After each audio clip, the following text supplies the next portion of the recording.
of Malawi, Dr. Lazarus McCarthy Chakwera, for his strong leadership in encouraging all government ministries, including my ministry, to foster an environment that will allow meaningful socio-economic development for the Malawian people.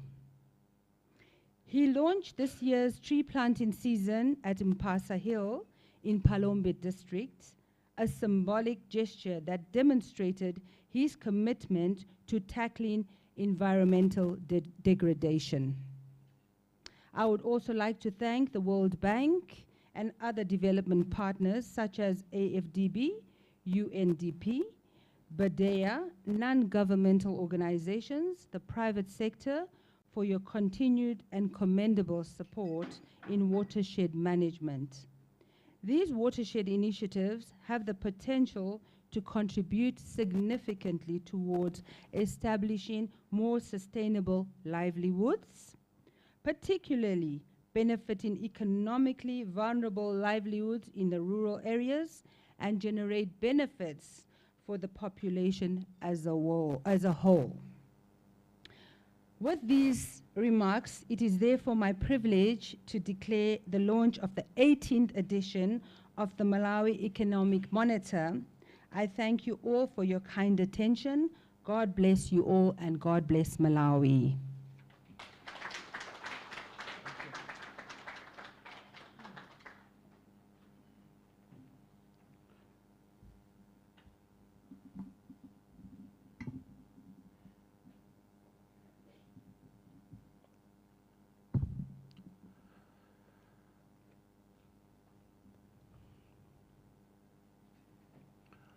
Well, thank you so much, Honorable Minister, for your remarks, but also thank you so much, Hugh Riddle, the World Bank Country Manager, for your remarks earlier on.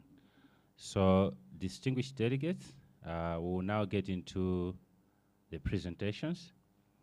As per the schedule, or the agenda that you have, we are going to have the first part of the MEM, which is going to be presented by Jacob Engel, our senior country economist, on the macroeconomic outlook. And thereafter, we have two distinguished panelists who are going to at least bring in some main messages, but also their own perspective on the current economic outlook. And thereafter, we'll get into the special topic presentation to be led by Tesfaye. But meanwhile, let me invite Jacob Engel to come and take us through on the economic outlook.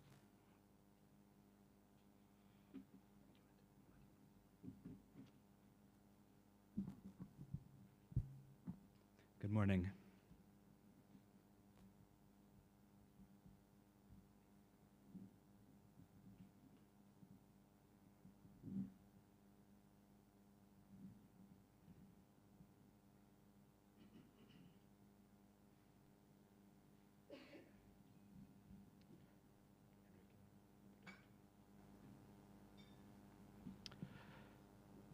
So thank you for joining us this morning in Blantyre. As our country manager Hugh mentioned, this is our first MEM launch here in many years, and it's a great joy and privilege for all of us to be here today. Let me please especially thank our guest of honor, the Honorable Abida Siddiq Mia, Minister of Water Sanitation, the new Secretary to the Treasury, Bachani Chireni, many representatives from government, as well as our esteemed panelists, representatives from government, the Reserve Bank of Malawi, the private sector, civil society, academia, and the media.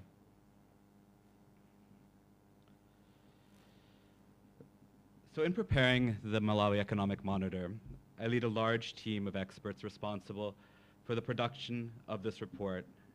And bringing you this would not be possible without the contributions and inputs from stakeholders across government, the private sector, civil society, academia, and many of those share their views, they share inputs, they share data, and we again thank them for the time and insights.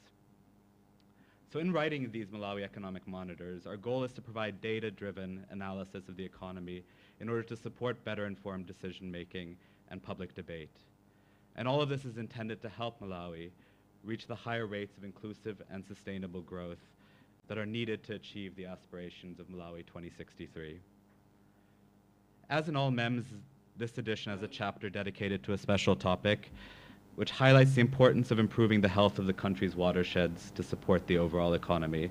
And my colleague will testify, will present on this later in the morning.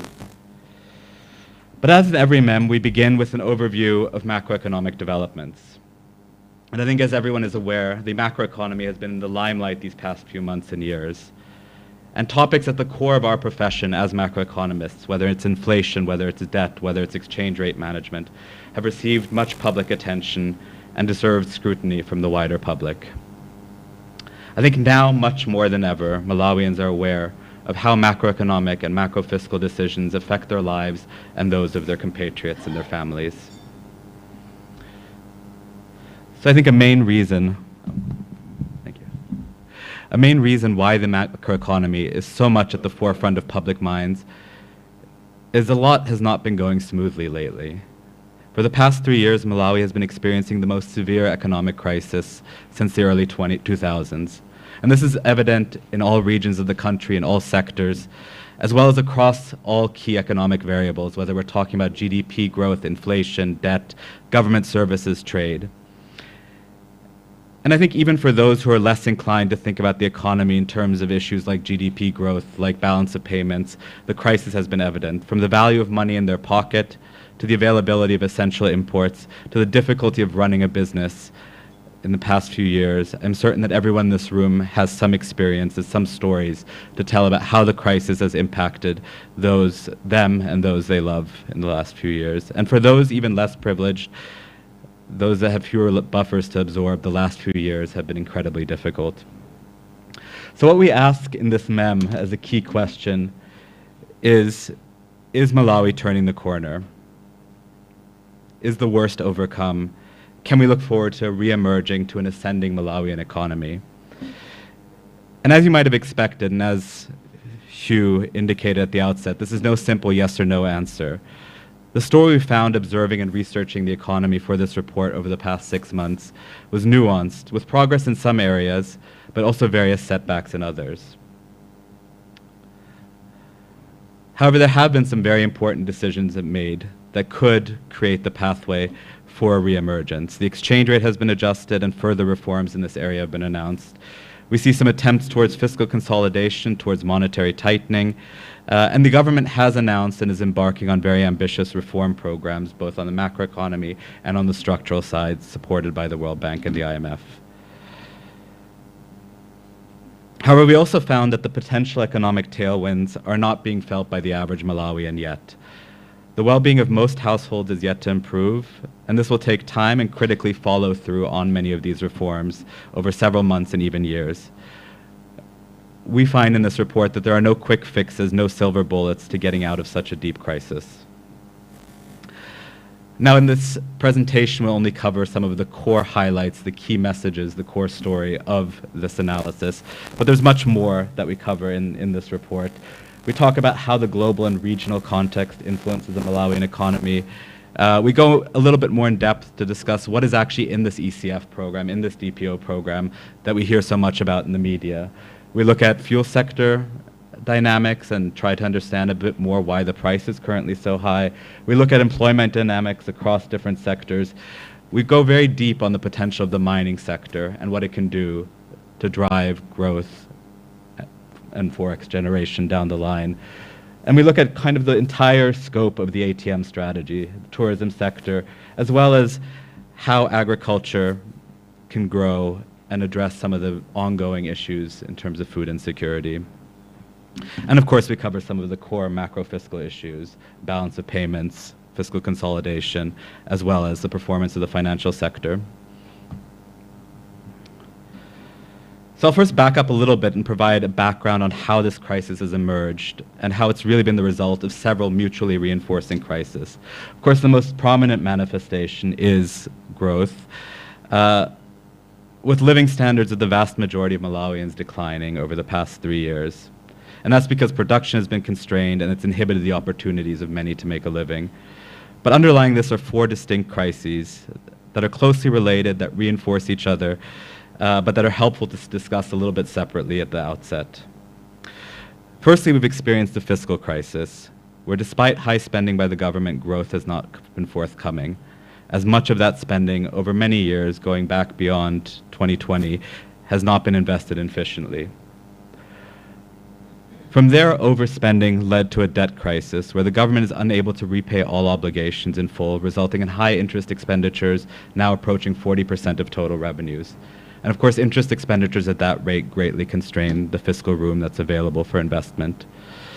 This is then closely related to the balance of payment crisis experienced by many of us through fuel queues, but also through the unavailability of many other imported goods. And last but not least, there's a monetary crisis. Malawi's currency has struggled to maintain its value, which we experience regularly in markets and shops. And all of that then further contributes and perpetuates the crisis of growth. So to discuss a little bit more detail whether Malawi is turning the corner from these four interlinked crises, we focus on the current economic situation. And the starting point for us is to see Malawi's economy as a complex system. About $14 billion worth of goods and services are transacted in Malawi every year, and the system consists of 21 million Malawians and residents, each making their own decisions and contributing to the health of that economy. So in this sense, we took a large cargo ship as a metaphor, and you'll have to forgive me here, because it's also a large complex system with many central decision makers, which have to be translated into many individual smaller decisions. And just like with Malawi's economy, only because the captain cries, full steam ahead, or this needs to happen, it does not mean that the ship is suddenly moving ahead at full speed. And just as with that kind of large ship, we would not only be looking at whether the ship is moving ahead, but also what the commands are and which direction the controls are pointing. So we're figuratively looking at whether the rudder has already been turned as far as possible, whether the direction of travel is beginning to change.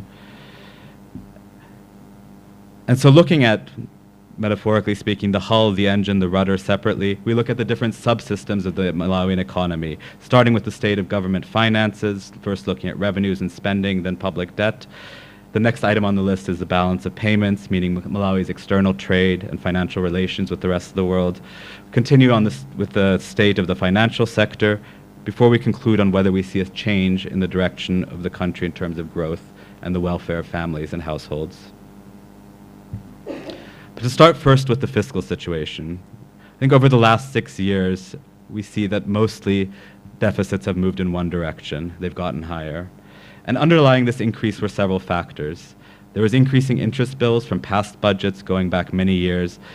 There were increased investment ambitions without at the same time identifying consumption expenditures that would have replaced. And recurrent expenditures have gone up, such as income compensation, the pension of employees, interest payments, fertilizer payments. And that all added up to deficits in excess of 10% of GDP, which puts Malawi among a handful of countries with the highest deficits in the world. Countries ahead of Malawi are only those that are really in exceptional circumstances, like Ukraine. But as announced over the past year, the government is embarking on a very ambitious fiscal consolidation program. So the question is that we ask in this report, is this program working? And to begin with the good news, according to government estimates, we are for the first time in over half a decade on track to narrow the fiscal deficit. The recently presented outturn estimates for FY 23-24 are only slightly higher than the revised budget estimates, but I think it's important to add some caveats here, as the financial year is not yet over.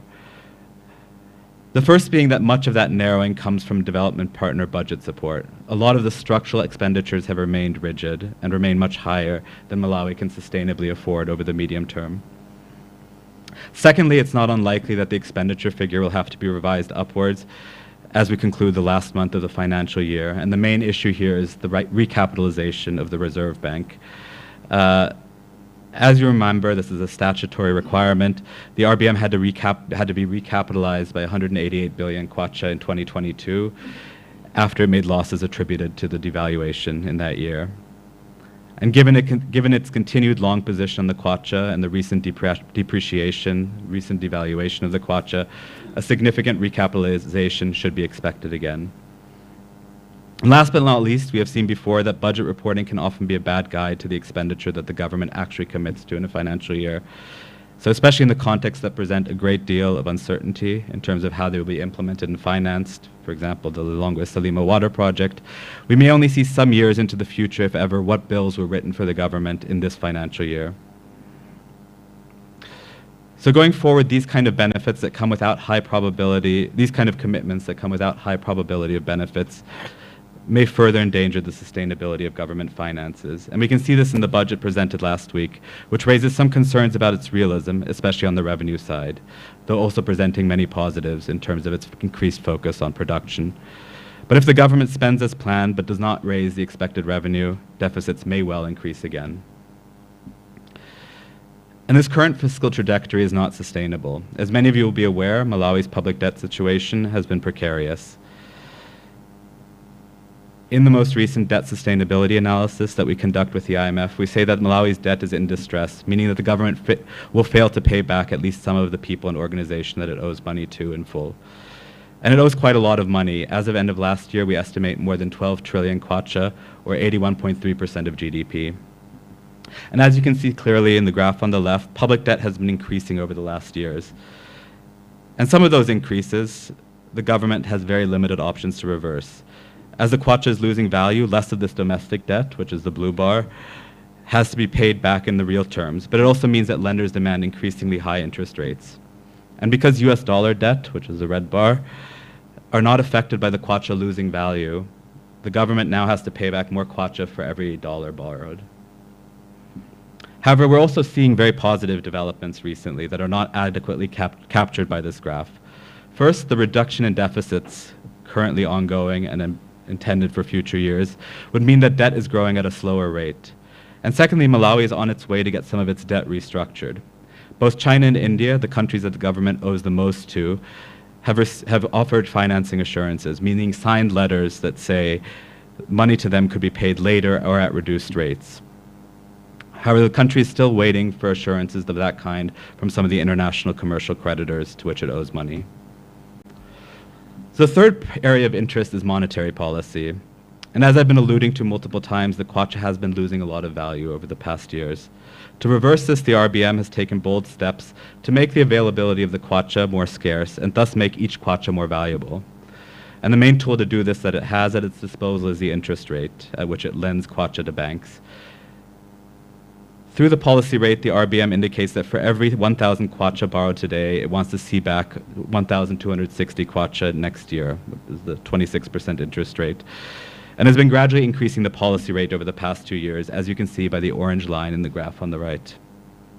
However, the blue line in the bottom is the real policy rate, which is currently at around negative 11% due to the high rate of inflation. So how does this translate into a scarcity of kwacha? Well, the number of kwacha in circulation has been growing rapidly over the last few years, as we can see by the orange line in the graph on the right. There were 39% more kwacha in the overall system in November 2023 than there were in November 2022. And this is partially an issue of interest rates taking a while to translate into changes in the real economy. The bank borrowing from the RBM might have already lent that money onto its borrowers and might not be able to immediately repay it, even if interest rates are high. However, part of the story is that a lot of the new kwachas that are circulating are going to the government to finance these sustained deficits. And the government has to finance its operations and therefore may borrow even if rates are high. Additionally, the RBM has borrowed foreign exchange from various sources. This forex, due to the delayed depreciation, is now worth a lot more kwacha, and the RBM therefore has created a lot more currency in the system through this process.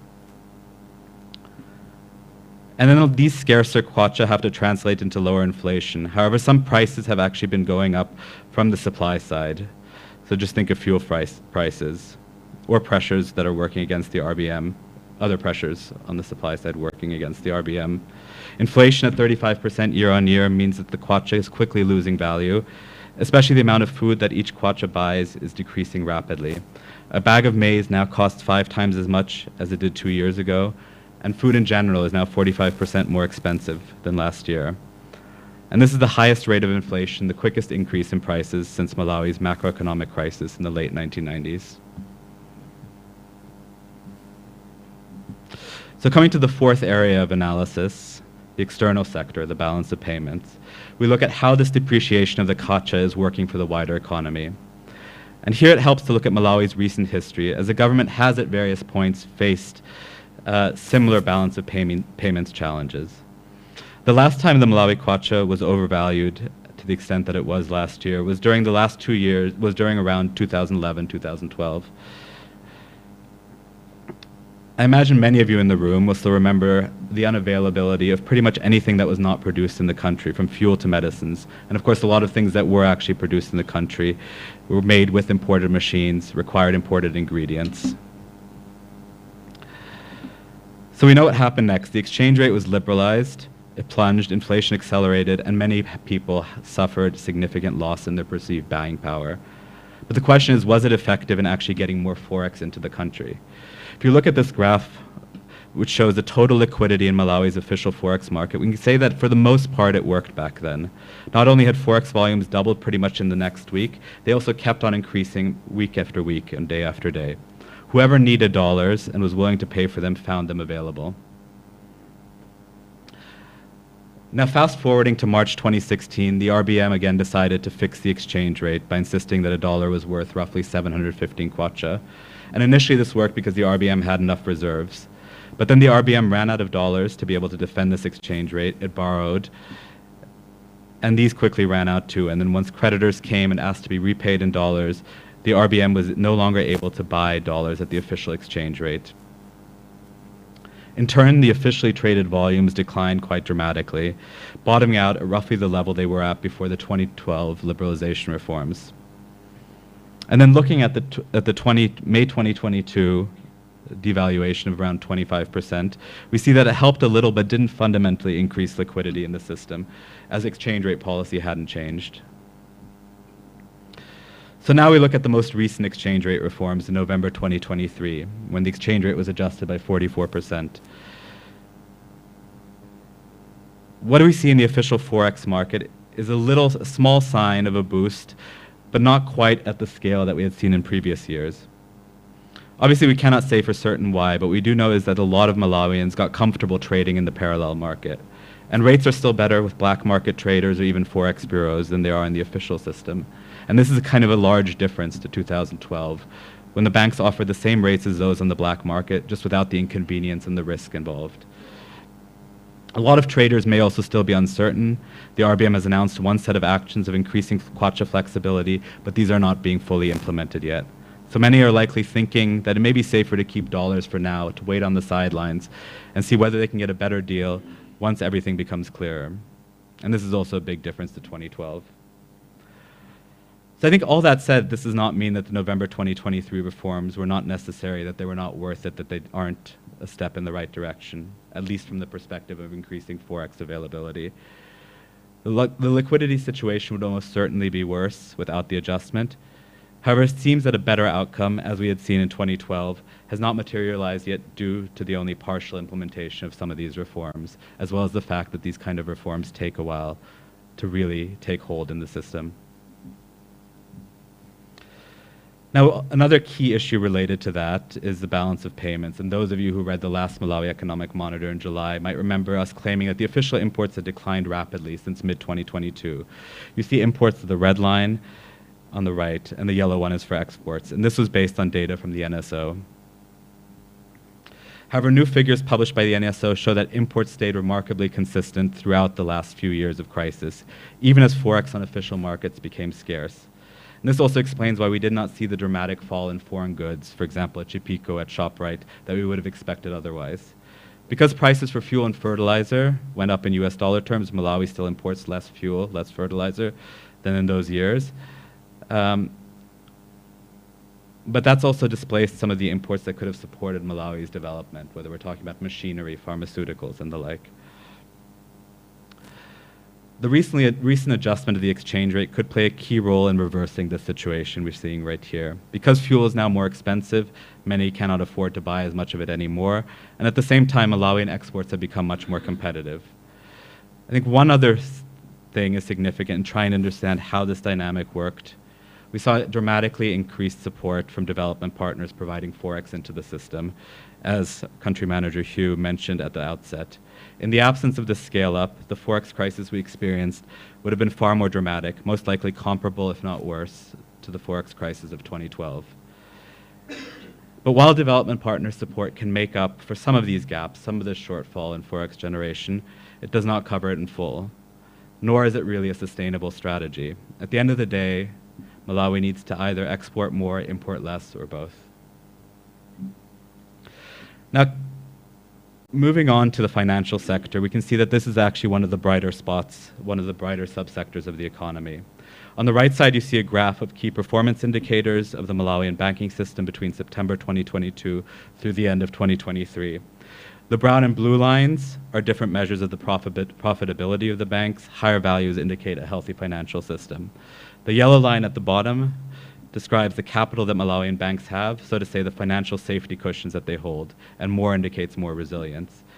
As is more liquidity, the dark red line, and that's the money that banks have immediate access to repay depositors when they come and demand their deposits.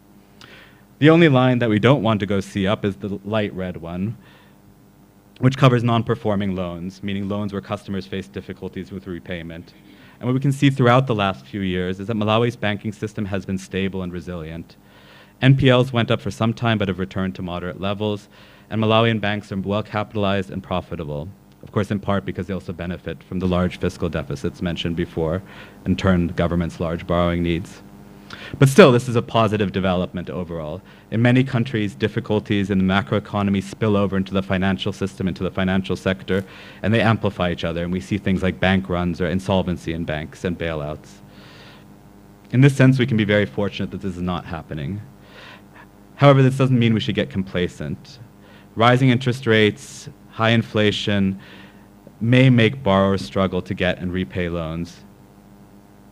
And some borrowers and financial institutions may also have had their books negatively impacted by the devaluation in November. So we've now covered the key dimensions of the economy, but that takes us to the core question: is the economy going to grow? Do we expect a change in direction? Let me give you just a little bit of context on how we do this. Twice a year we run a model called the macro-fiscal model of the World Bank, grounded in experience of hundreds of developing countries over many years. And what I'm presenting here is the outcome of the forecast for October 2023. At that point, we estimated growth for 2023 at 1.6%, and we expected an increase for the following year for 2024 at about 3%. So with population growth at about 2.5%, this means per capita GDP would begin to stabilize and grow in 2024. Of course, this was based on some key policy changes that the government had announced, including those implemented in the context of the ECF, the adjustment of the exchange rate, better availability of imports, more trust in government finance, progress on debt relief, fiscal consolidation, and of course we've also seen the end of scheduled load shedding as the energy supply stabilized with far fewer blackouts. However, we also now see adverse changes that we didn't expect in October. Top of the list here is the ongoing dry spells, which may make a rebound in agriculture, which is the left-hand light column, far less likely. The private sector also remains weakened and is not fully able to take advantage of a stabilization of the macroeconomy, and is also not able to drive exports yet to the extent that we expected. Moreover, the government and the RBM are only partially following through on some of their announced reforms, and we'll see in the coming months how this materializes moving forward. And finally, even with 18 months to go until the next election, spending pressures and election-related disturbances appear like they may impact economic performance moving forward. So I think this is why we aren't predicting a massive boom in Malawi in the short term, something like you see in Tanzania right now or Mozambique, 6% growth. And the main issue here is that once you've had a quite severe crisis, it takes a while to get out of it. Important decisions have been made. Many of the growth inhibiting effects, however, are still lingering in the economy. So just to present one instance here, this is the cost of fuel in Malawi. The solid line in the graph, in yellow, is the price for fuel that Malawian suppliers pay in US dollars. So this would be PIL, Puma, Nokma, and the like. It's not what consumers pay at the pump, but what the fuel actually costs when they buy it from abroad. And what we can see is that for a long time, Malawian suppliers were paying more or less the same price as the rest of the world. However, during the middle of 2022, we see a divergence. Malawian importers now pay 1.5 times what the international counterparts do. And this is because a trusted system of import finance has basically been disrupted by late payments, governance issues, and difficulties in accessing Forex. In that context of heightened risk, international suppliers demand more. But this is not the only instance where the transmission from important policy decisions to improved economic outcomes takes some time. The fiscal crisis of the last few years means that government still has to spend much of the money on interest rather than investing in Malawi's economy. And all these issues will take time to sort out, and that means that growth will take time to rebound. Of course, what the average Malawian family is interested in is not GDP growth, balance of payments, etc. They're focused on their own welfare. And on this count, we can quite decisively say that we are not yet seeing strong signs of the corner being turned. Malawians still have a very tough time finding jobs outside of family farming, and incomes are still quite severely depressed. What is worse, even those who do find work are not getting as much out of it as they used to. We specifically looked at Ganyu labor, which for the majority of Malawian families, especially the poor ones, puts the majority of food on the table. We look at representative data on rural households in southern Malawi, and we find in the figure on the left, the light brown line, is what Malawians earned in kwacha for a day of work between September 22 and November 23. And it shows that an average day of Ganyu brought in about 2,100 kwacha in November, and it brought in about 2,600 kwacha in November 2023, a year later. But of course, that doesn't buy as much anymore as it did a year ago. And we see that the Ganyu wage late in 2023 brought in about 7% less in real terms, in terms of what it actually bought. And if we think just in terms of maize, how much a day of work can buy in terms of kilograms of maize, we find that's now just 3.5 kilos on average. So a loss of a quarter of a family's income just in terms of maize. So the combined impact of lower maize stocks, higher prices is leading to a really severe hunger problem that we see many families facing. If the indications of another weak harvest due to the ongoing dry spells hold true, then we'll see the situation escalating further throughout the next year. And therefore we argue in this mem that we must do everything possible to boost the resilience of the vulnerable members of society. So which brings me to the final part of this presentation. Where is the economy going and what can we actually do about it?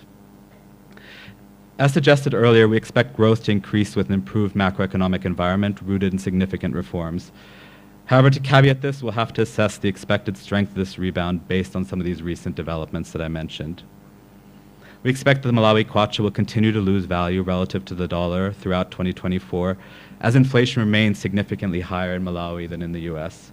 However, with higher interest rates and fewer kwacha entering the economy to fund government operations, we expect inflation to gradually decelerate. Whether the government is able to stick to fiscal consolidation plans agreed with the IMF will depend to a significant degree on whether the Ministry of Finance is able to commit all the ministries, departments, and agencies to the agreed spending targets, and that requires strong public financial management systems. Finally, as noted before, an improved economy is contingent on a lot of those in power playing their role. Here on the right, I've just listed some of the few issues that could derail progress. This includes delays in fiscal consolidation, PFM reforms, and debt restructuring, the reemergence of a large exchange rate premium, premature loosening of monetary policy, which could lead to inflation remaining high, and of course, a repetition of many of the external shocks we've seen over the last years. High commodity prices, natural disasters all pose downside risks. But I think collectively we are not hapless when it comes to these developments, and we can collectively support a better and more auspicious trajectory. So therefore we propose 3 policy priority areas. Firstly, bolstering macroeconomic stability. Secondly, creating the foundations for export-led growth. And finally, building resilience and protecting the poor. So I'm going to briefly take these one by one. The first area is about continuing to address the crises outlined at the outset in the macro fiscal area. Firstly, more plentiful foreign exchange reserves are critical for addressing the balance of payments crisis outlined earlier. This means conducting foreign exchange auctions as announced by the RBM with transparency, allowing banks to freely negotiate rates, and that can go a long way towards bolstering reserves.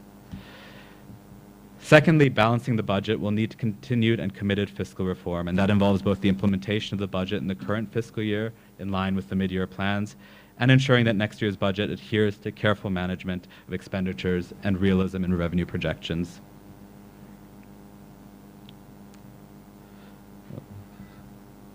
Sorry. To be able to sustain these fiscal reforms, decisions need not only to be good, but they also need the right implementation systems. And here, improving public financial management by adhering to IFMIS procedures is critical to be able to pursue the ambitious fiscal consolidation course agreed with the IMF. And last but not least, the debt crisis needs to be addressed. A first step towards this is moving forward on the restructuring of external debt and avoiding some of the pitfalls that would lead to higher domestic debt levels. Of course, while government systems are important to generate more growth and welfare, the private sector will need to be leveraged wherever possible. And given government's scarce resources, this will be most easily achieved by creating the foundations for export-led growth. First, as you can read in the mem, over the medium term, we believe mining has the potential to fundamentally transform Malawi's economy. However, resources that are in the ground do not automatically translate into growth and prosperity for Malawians.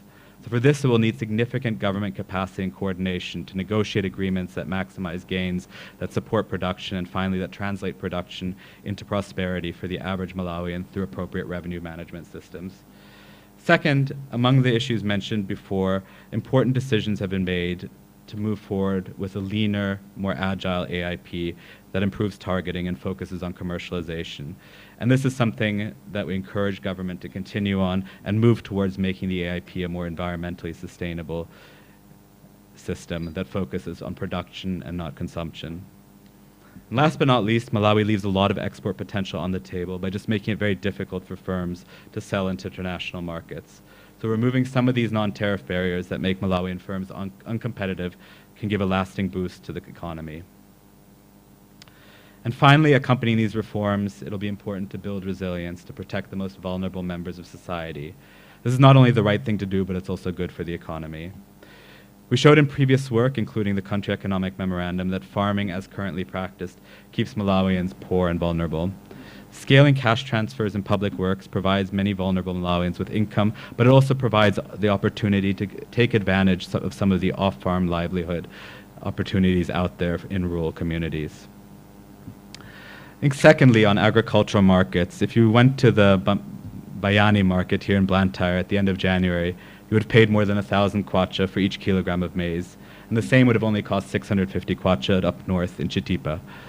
This keeps revenue from surplus farmers in Chitipa and keeps people in Blantyre poorer than they need to be.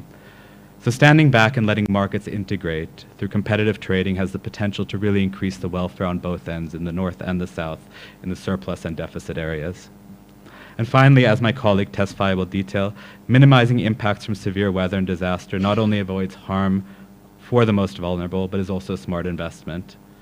The government itself has clear legislation on how to systematically strengthen resilience with the Disaster Risk Management Act approved last year, and in drawing on the lessons from the Cyclone Freddy post-disaster needs assessment. So to conclude, we believe that these are the key reforms that, if implemented, can help Malawi turn the corner.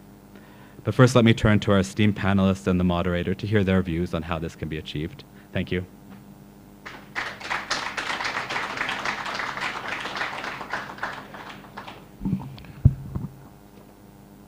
Well, thank you so much, Jacob, for the presentation. I think it was quite a lot of information. So much work has been put into that. Could we give Jacob and the rest of the team another round of applause, please? All right, thank you so much. So we get into a short panel discussion, maybe about 15, 20 minutes. Which is going to be moderated by our distinguished media practitioner, Ephraim Muntali, who is the managing editor of the Nation Publications Limited. So allow me, Honorable Minister or distinguished delegates, to invite Ephraim to come in front and take us through the panel discussion. He is also going to invite the panelists to come in front and take up the role of trying to just understand the perspectives of our panelists in what has been presented, especially on the macroeconomic outlook. Thereafter, we get into the second part of the session. So over to you, Ephraim. Yeah. Thank you, Henry. The Honorable Minister, Abida Siddiq Mia, MP, Minister responsible for water and sanitation, who just experienced a watershed moment. As she was presenting her address, electricity went out. Now, the biggest source of electricity in this country is water. And you could see the significance of that on the discussion that we're, on the special discussion that we're having here. Mr. Hill Riddle, Country Manager for Malawi World Bank, Secretary to the Treasury, Professor Bechan Cheren, and Mr. Elias Chimlambi, Secretary for Water and Sanitation, all the leaders from various sectors, both from the public and private sector represented here. Welcome and thank you for participating. I will facilitate a short panel discussion, particularly on the macroeconomic development issues coming out of the Malawi Economic Monitor. And we have seen from the presentation by Jacob the numbers that are coming out. Where we're coming from, where we are, and I think the direction that is being plotted going forward. Now to help take that discussion forward, I will call in front two esteemed economists, respected economists. I'll start with Dr. Bertha Chikadza. She is economics professor at Malawi University of Science and Technology. Ma'am, please come in front. Let me also ask Mrs. Daisy Kambalame. She's the team leader, Malawi Trade and Investment Program. Welcome, please, ma'am. Please take a seat.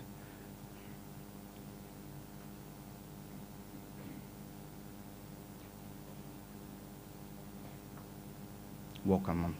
Please take a seat. Yes, I'll be sitting there. If I may be allowed to move. Yeah, where do I do that?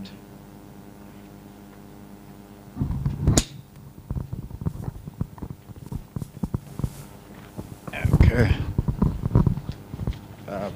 Once again, please welcome to this discussion. I will dive right in because of the time factors that are here. But I think the key issue here is that it is clear the government has taken steps aimed at stabilizing the economy. Some are calling them bold steps.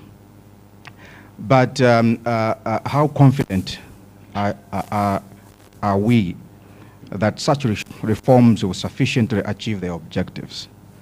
You know, given the history of how we manage reforms, they'll be very nice on paper, but when it comes to implementation, it becomes a problem. When it comes to accountability for results, it becomes a problem. How sure are we that this time things can be done? And what would you suggest could be the additional reforms that need to be taken to support the process? Let me start with Dr. Bertha Chikadza. Thank you. I think from what we have seen in the presentation, but also the history of the country has received about 16 credit facilities, I think as early as 1979. Up to 2023. And out of these, I think we only completed about 7. So it means that there are some things that, you know, don't really go well after we start very well, like the way we started. Why I'm saying this is that as economists, we make assumptions that if we maybe implement this policy, then the economy is going to behave this way, and we're going to achieve this and this amount of growth. However, just taking us back to the realignment that happened last year. For example, there are notable improvements. We've seen imports from the presentation, they fell. But exports did not reciprocate. So normally when we realign the exchange rate, we want to push exports so that at least the trade balance should be managed very well as we are reducing imports because prices are high. Exports should be competitive. But as a country, we haven't seen that yet, and maybe we are yet to realize that.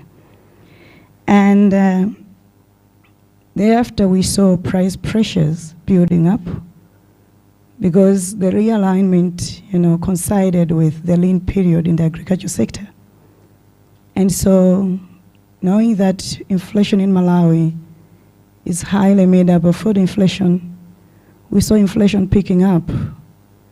And as always, monetary policy has to come in. So we saw the Reserve Bank yet again, raising the policy rate from 24% to 26% this year.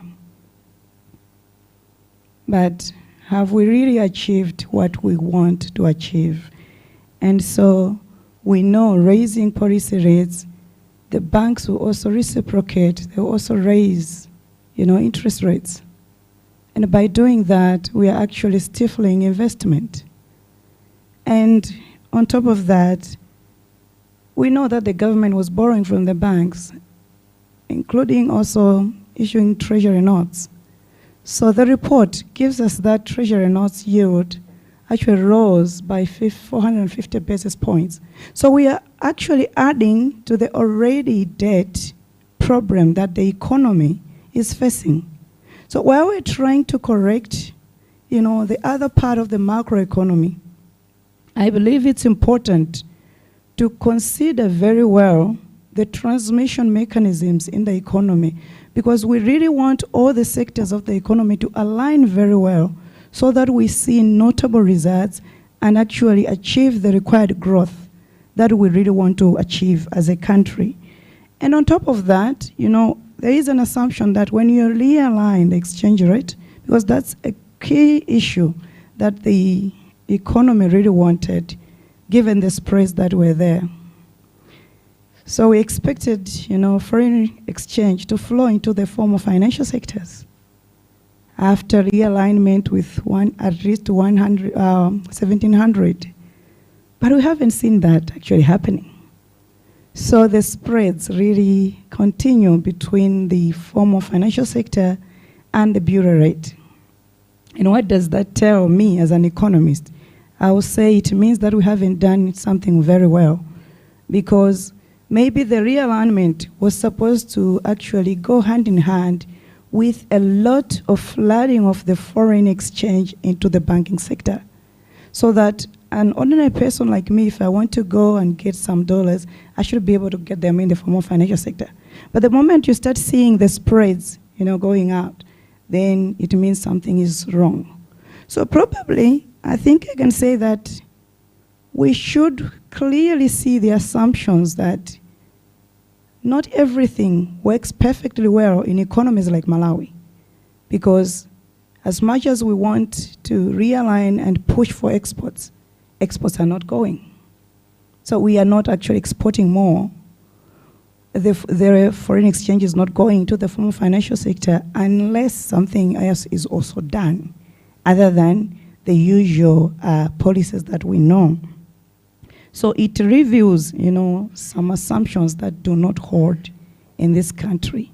So probably when we are asking for, facilities, maybe we should negotiate for more, that we also want to, load, the formal financial sectors with the forex, so that some of these anomalies that are happening, then they shouldn't happen, and the economy should align very well.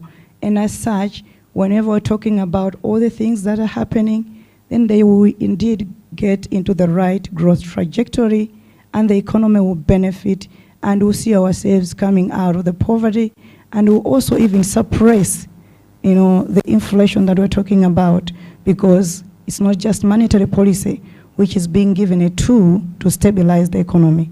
There has to be a lot more. Thank you so much. Thank you, ma'am. Dr. Bangraj Kaza is also the president of the Economics Association of Malawi. But the ST is there.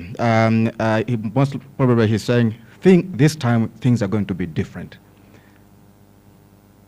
Mrs. Gambalame, are they going to be different? What additional policy reforms really need to be implemented in order to make the difference? So you give me the difficult question of answering whether things are going to be different. Well, I think for me, one of the things that I would point to is, which I think has also become very clear, what I see, it's not really about what policies we're implementing, but also asking ourselves, what are we creating, what are we producing? She's gone at length to express the challenge that we are already observing, that yes, by aligning the forex rate to what was on the official market, we didn't see the expectation of the inflows that we had expected.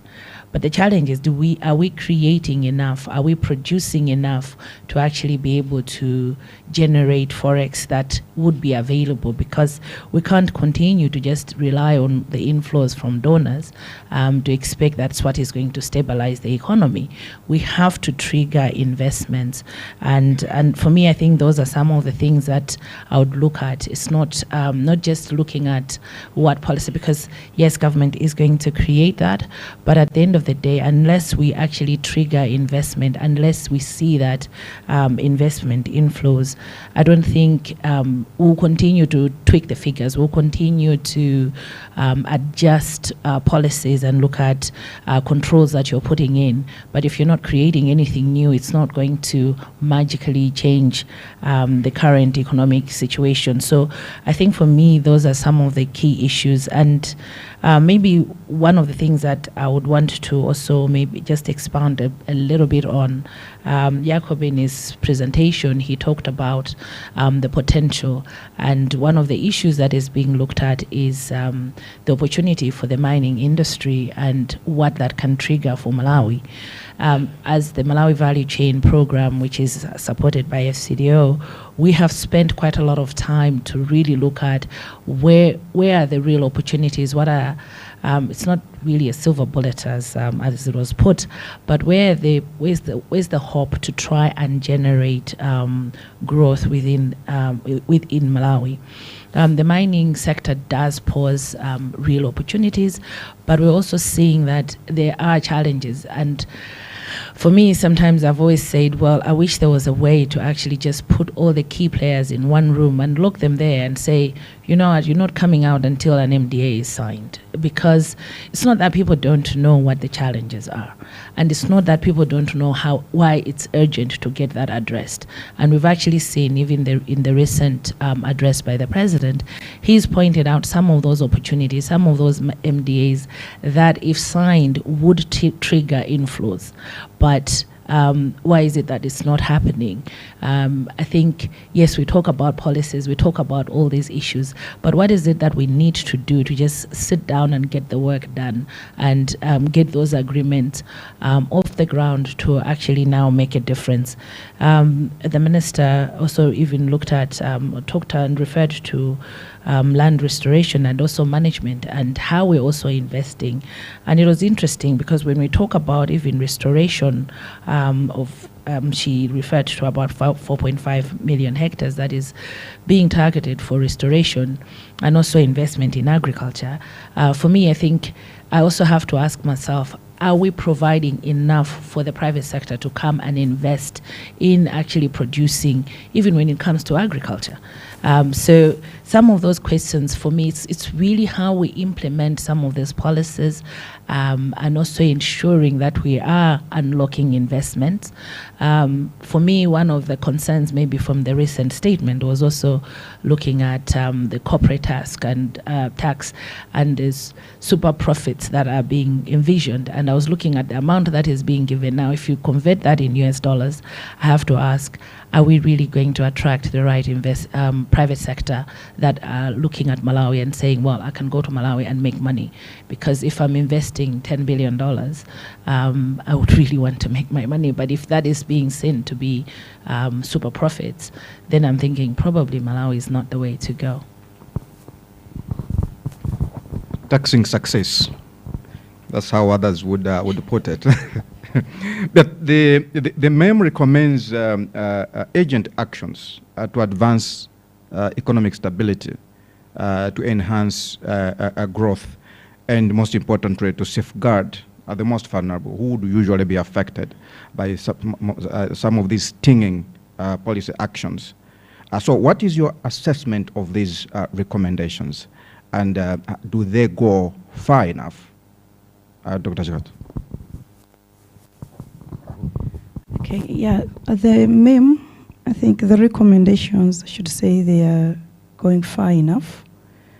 They are actually adequate, but I'd like to borrow from my colleague. You know, sometimes recommendations come and the government even knows what to do. But sometimes it's the implementation part which is lacking or has been always lacking. And so why I was bringing the number of credit facilities that we've signed, and then some we didn't complete, some we only drew part of it, and things like those, is because along the way, we tend to or forget or maybe do things otherwise. So the recommendations are actually very well because they are almost touching everywhere. We're talking of the mining sector, we're talking of agriculture, because as I was mentioning, I think what we really need most is food. And the minister was talking about, you know, watersheds. And then there are issues about irrigation, the ATM strategy and things like those. We really need those ones to be working. We really need the mining sector to be functioning for us to be where we are supposed to be. But then sometimes, whether it's the will or the mindset for us to change, to transform and make the right decisions or the painful decisions so that at least we can move forward. So, for example, we're experiencing El Nino right now. I know the projections which we had that it's going to maybe reduce production by about 16%, or maybe 22%, but maybe it might be more. What will that mean is that whatever we thought is going to happen will change again. So the government might actually be importing maybe food, because there are numerous of people who are failing to just access, you know, the normal food that we're having. And so what is going to happen is the trade balance that we're trying to correct is going to actually, you know, be messed up again because of the rise in imports. And so I think we should, as we are looking at there, we should consider, you know, on better ways on how we are going to rebuild from now. I was actually worried when I saw the amount of hectarage that is going, I think, into mega farms. There was about 450, and then, you know, a small amount is being, you know, done now. And I was like, okay, this is the amount we want. How long is it going to take for us to reach there? Because they are talking about urgent actions here, and we need to do things as urgent as we can. So probably the suggestions just need a little bit of a push. It's good that the Treasury is here. So probably they will need some reallocation of resources, because allocating, say, 160 billion to AIP was something that maybe, if we're touting about mega farms, doesn't really work well. So some of these things that we're saying, they know what to do, but maybe the will to do it is what is going to change things. And also, we know that things like cyclones, they are not things that we prepare for. And so oftentimes when you're talking about maybe government debt or fiscal deficit and things like those, there are some things that the government cannot really control. But if we're trying to build resilience, that's why maybe we have other ministries that are there for disaster risk management. So these should actually come together to build the resilience that the economy needs, whether it's in the manufacturing, whether it's in the investment, whether it's in the agriculture, and all the sectors. And by doing so, then yes, we should be able to turn the corner and move forward and achieve whatever growth we want to achieve. Thank you. Maybe just a follow-up, Doctor. What about the challenge of these macroeconomic imbalances? Because they seem to be recurring, they keep recurring. So we have all these plans, but then you have these macroeconomic imbalances. How do we go forward in that regard, just quickly? You know, the imbalances come in oftentimes because sometimes, as I was saying, the will to do the right things.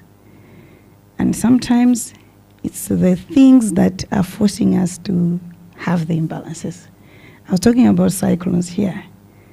If we had a physical deficit, you know, maybe about 1.9 or 2 trillion, and then we see that Freddy has damaged more, or El Nino has damaged more, trust me, what we plan to do and what we're going to spend will be actually different. And then when we're talking about the trade balance, the imbalance between exports and imports, then it will mean that even though we were saying that the last quarter we saw imports declining, but with now food coming in just to stabilize the hunger that is in the villages, then the government will start importing more. And then we don't have maybe the right exports. As she was saying, we haven't done much in pushing exports or in giving the exports the push that it needs to be vibrant and be able to be exported. If we are not doing enough, the imbalances will continue. And so on top of that, it was good that we noted some measures to widen the tax base. But sometimes we can widen the tax base, but there's a lot of leakage, because we can't say that the country doesn't have enough revenue. If you trace the leakage up to the point that the money is being utilized, which has been allocated in the budget, you'll be shocked. So sometimes it's also about how much policies we're putting into place so that we close down all the taps where the revenue is leaking out.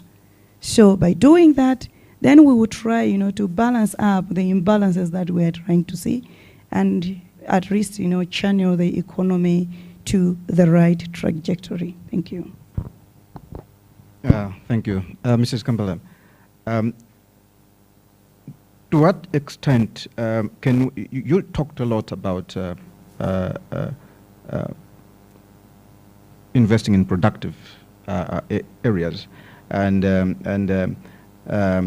we have talked about it. There is the ATM now. That's where the focus is now. But really, in between here, there is trade and investment.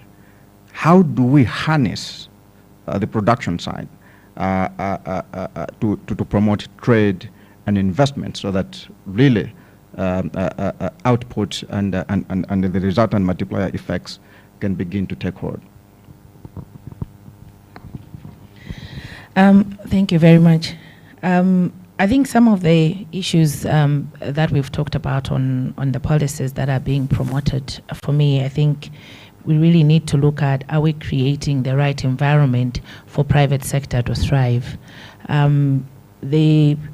Maybe just to bring it close to if you look at the public debt area, that is also being seen as one area which is crowding out sources of revenue, and for the private sector to actually be able to tap into and use those for investment. Because if by investing in treasury bills, I'm able to get 40%, why would I want to go and invest my money in agriculture, which is going to take 9 months, and then there's so many uncertainties before I get my returns.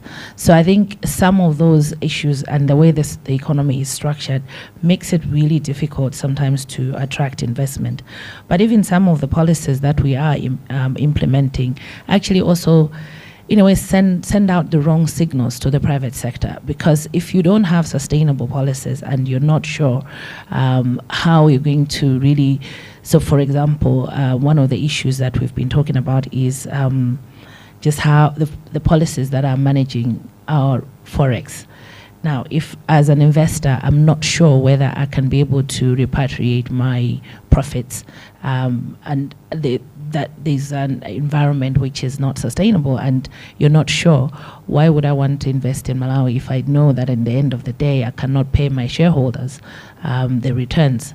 So for me, I think that consistency and being able to create stability and sending out the right signals that give confidence to the private sector is key to actually unlocking investment. In his presentation, I think Jakob also talked about, in a way, why is it that now we haven't even seen the increase in the forex? It's because sometimes those that are holding forex are not sure, is this policy going to be sustained? Is this going to be consistent? So that level of inconsistency, for me, signals, sends out huge signals for the private sector. And as a result, if they see Malawi as a risky environment, people are not willing to invest in long-term returns. If you look at the agriculture sector under the different products, in agriculture, macadamia, for example, has been seen as one area which has got a lot of potential. And but if you invest in macadamia, it takes you about 5 to 10 years, 7 years for you to get returns.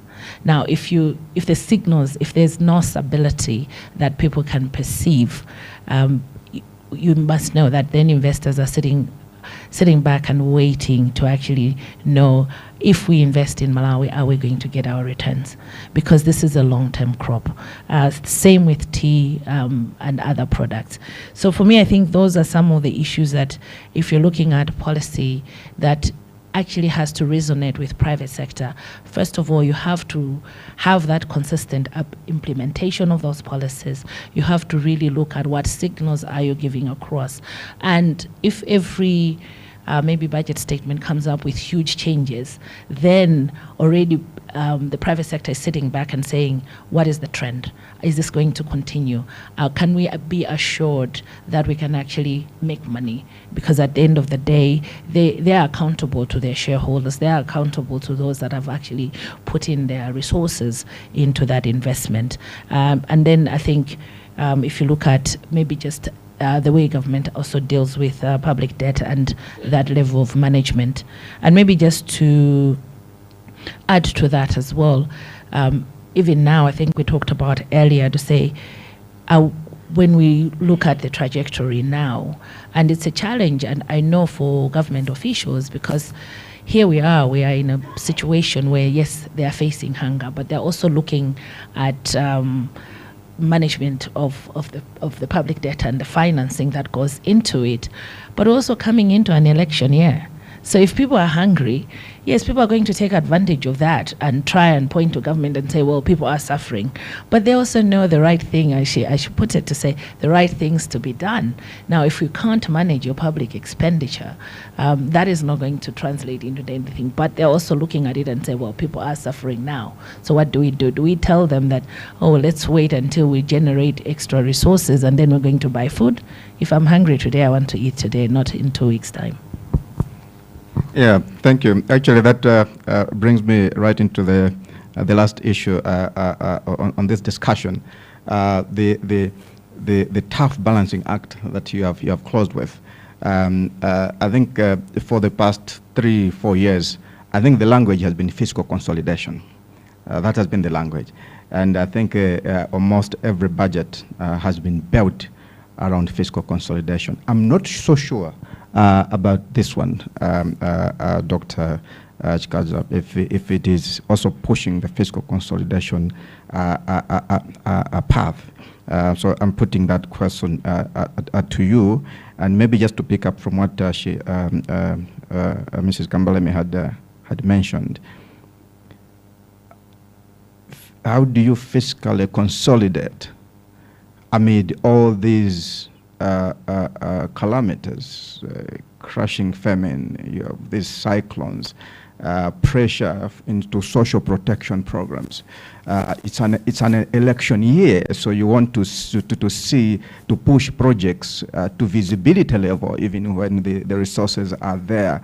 How do you achieve fiscal consolidation in that kind of fiscal space and political environment? And therefore, if that consolidation is not as aggressive as it is, what are the risks and what could be done?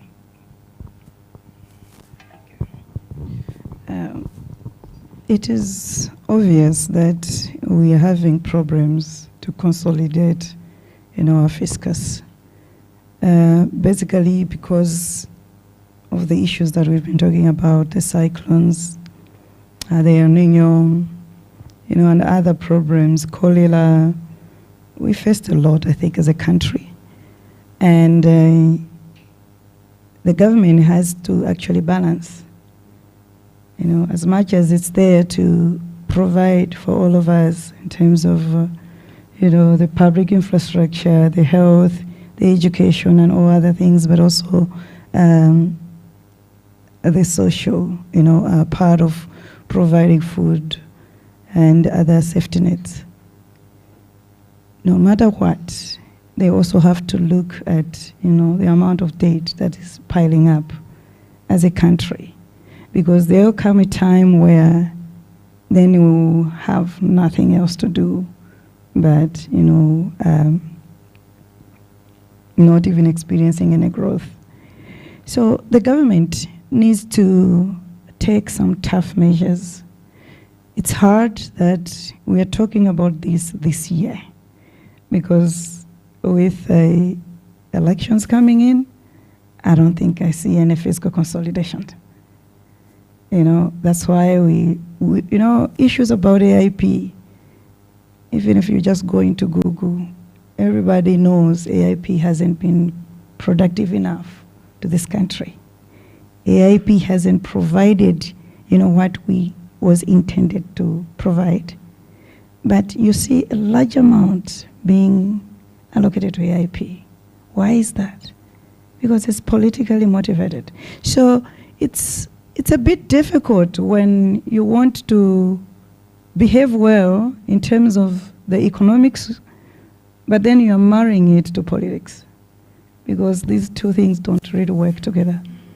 So there has to be tough decisions taken, from the planning, the budgeting, in terms of tax revenue, and then how much are we going to take as debt, how much tax are we trying to, increase, the tax amount with? Because I think we are seeing now the MRA has to collect maybe over 3 trillion. And as she was talking about, maybe taxing your profits. So all these things need to be seen clearly. The tough decisions are that, okay, we know this is what is supposed to be done, but we have to do it rightly. Reducing the expenditures that are not really worth it, because we want to reduce the debt that we have accumulated as a nation, both domestically and also internationally. As you can see, domestic debt now is about 85%. And very soon then it will be more than that. And so if we continue saying we want to please everybody in this country because we want to be in power, continuously be in power, because we all know politics is nice, being on those positions is nice, but what are we doing to the economy? So it's the tough decisions that have to be done from the politics side, because that actually informs the other things that have to be done. Otherwise, then as I said, we are not seeing any physical consolidation with the El Nino, with all these other problems, and then on top of that, elections coming in, we'll see campaigns, we see crisscrossing of the country, we see splashing of things which maybe were not initially planned. So, tough decisions. Thank you. Thank you very much. Ma'am, your last thoughts on this matter. Thank you very much. I wanted to draw an analogy with taking antibiotics.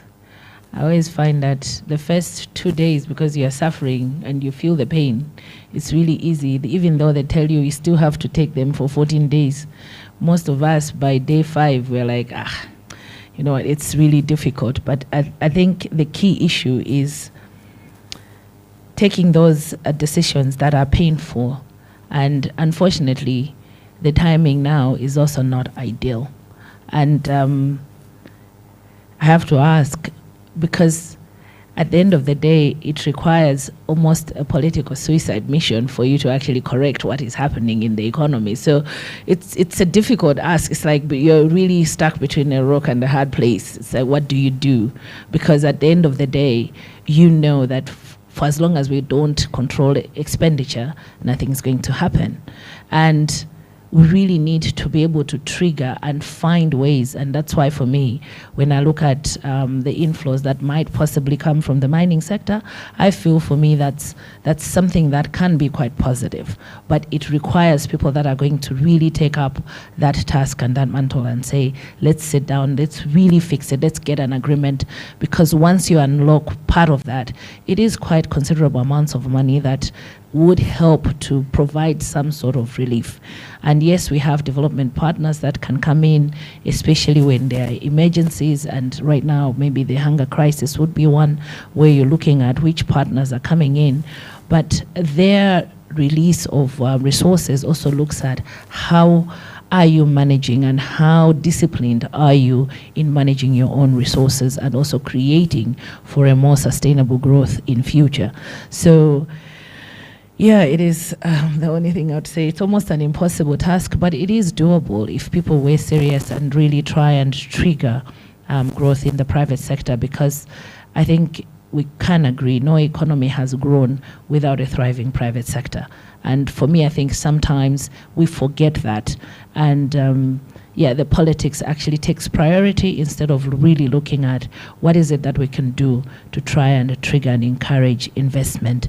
Because if we can do that, some of these issues, I think we would see even employment figures improving, would see opportunities for trading actually improving, and all these other elements, which can actually provide relief on the politics side. Because if people have eaten, then you don't have to worry about increasing expenditure. Thank you very much. Thank you very much. Good economics makes good politics. Mrs. Daisy Kambalami, Team Leader, Malawi Trade and Investment Program. Thank you very much. Dr. Betha Bangrashkaza, President of the Economic Association of Malawi.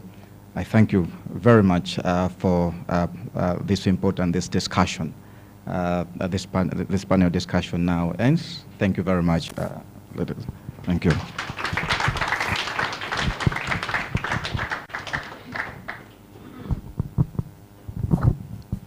Well, thank you so much, Ephraim, and the rest of the panelists. You could actually see that the panelists were all women. We assembled that deliberately, so that they punch in, they bring in the emotions and everything else. I guess you got all what we had planned. But now I think we now get into the second part of our presentation, which is on the watersheds. So we will start this session with a very, very short video. We want us to visualize what the watersheds are, and some feedback we collected from different stakeholders on this. It's very short. I hope you appreciate the feedback and the content that is in there. So meanwhile, let's watch the video shortly, and then we get into the presentation. Yalenga, help us to dim the lights, please, at the back.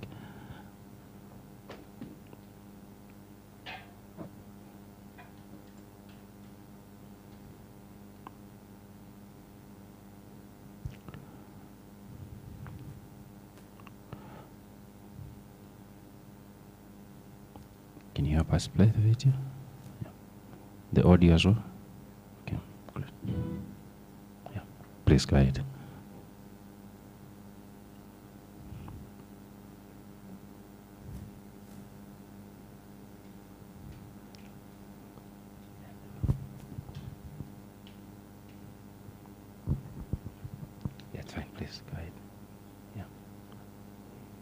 Okay, all right. Thank you. Yeah, please go ahead.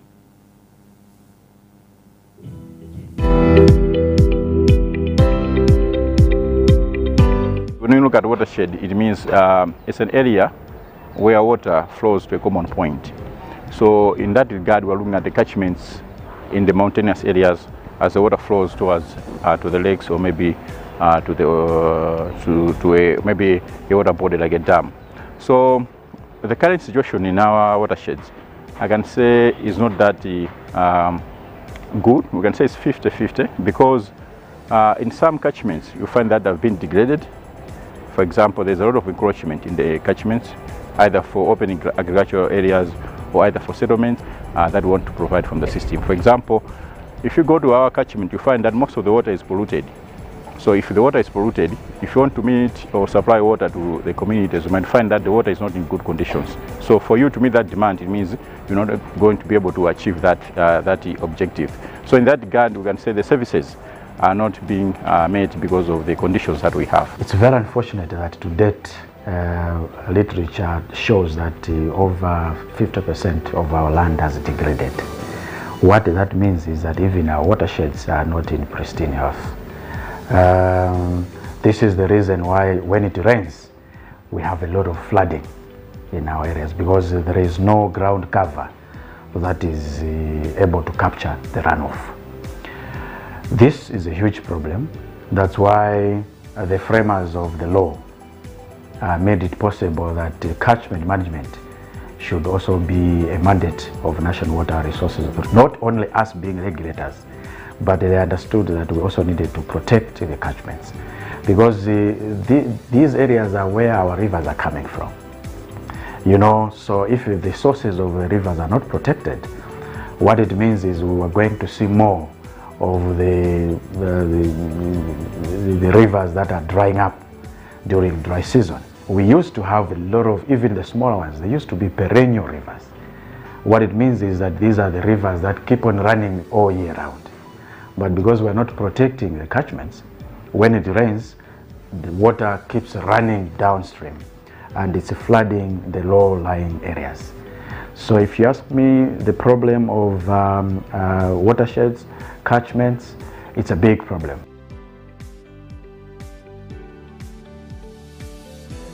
There are quite a number of challenges that we face, which they've got their own root cause.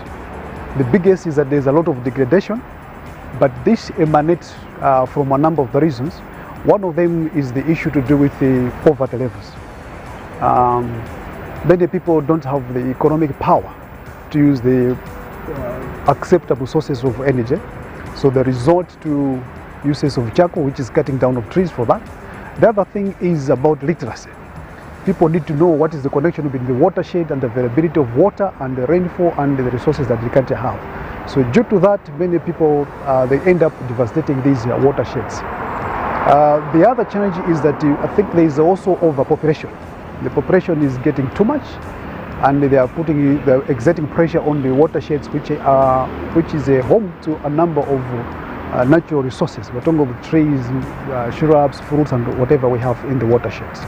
So the result is that these watersheds are actually being depleted and devastated and degraded. Background to Umasi is a successor project to the initial one which we had, which was known as Shire River Basin Management Project. So that project was looking, the core purpose of that time was to reduce sediment load into the Shire River, and especially that section of the Shire which is used for generation of power. At that time, had a number of challenges in terms of power generation, because there's a lot of siltation. So for us, for the government to reduce the downtime in terms of generation of electricity, they said, let's look at the cause. So they found that there was a lot of siltation, and that siltation was coming from key hotspot areas, and those were one from Mangochi, the other one was from Risungu, the other one was Chingari, and the other one was Wankurumazi, and the other one is Kapichiri and Blantyre. So at that time, we decided that if we tackle the watersheds in these areas which I've spoken about, we'll be able to reduce the sediment load into the Shire River. We are providing performance-based grants to the catchment management committees and the VNRMCs, the Village Natural Resources Management Committees.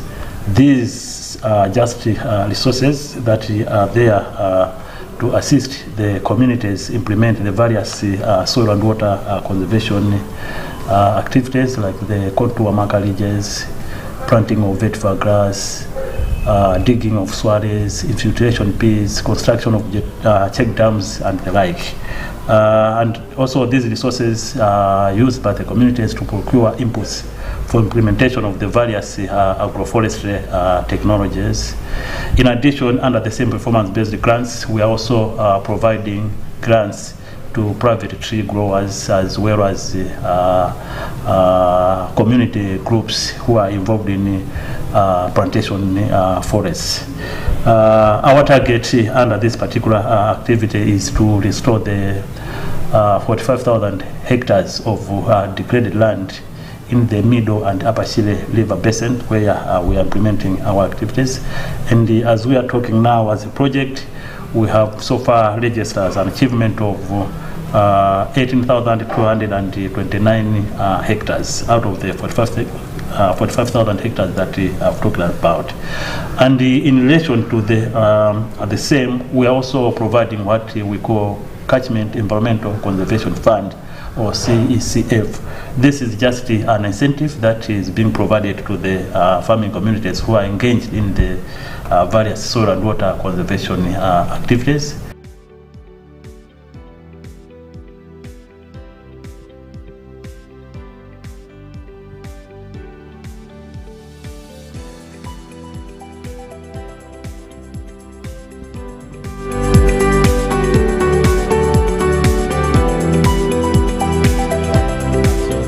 Just a synopsis of the watersheds, not to preempt Tesfai's presentation, but I think he's going to take us through quickly, and then we get into the second part of the panel discussion. So over to you, Tesfai.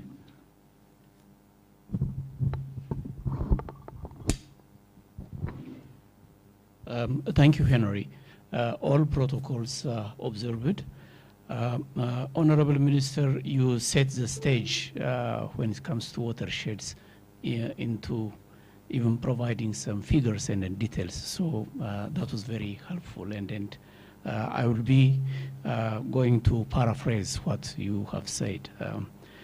Watersheds, I think there are enough people in this room with water background, but for clarity in terms of what we are talking about, I will just give an illustration of what a watershed kind of just looks like. When we talk about watersheds, we are saying about a landmass that has also a water, both that comes from rainfall as well as also from precipitation.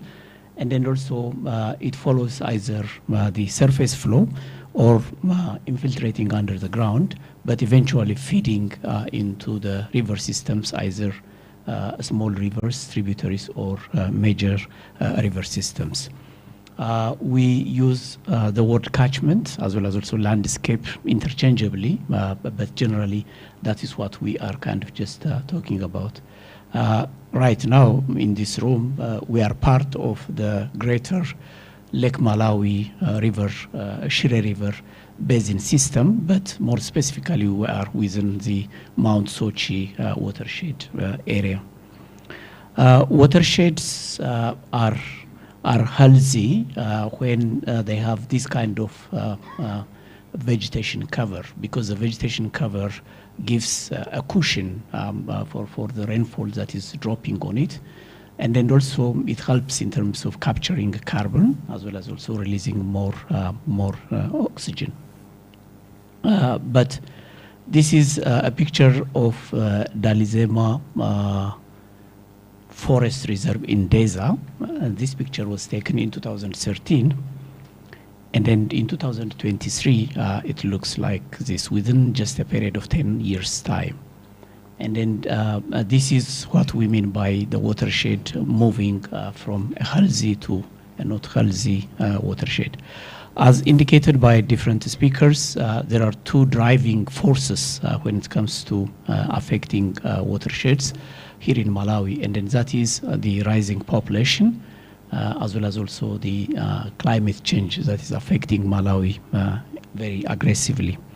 These two driving factors will impact the environment by reducing the land that is available for agriculture, affecting by the erosion, transporting a lot of silt, as well as also by affecting the forest reserves and then also protected areas, thereby reducing the available land, both in terms of quantity as well as also quality for food production.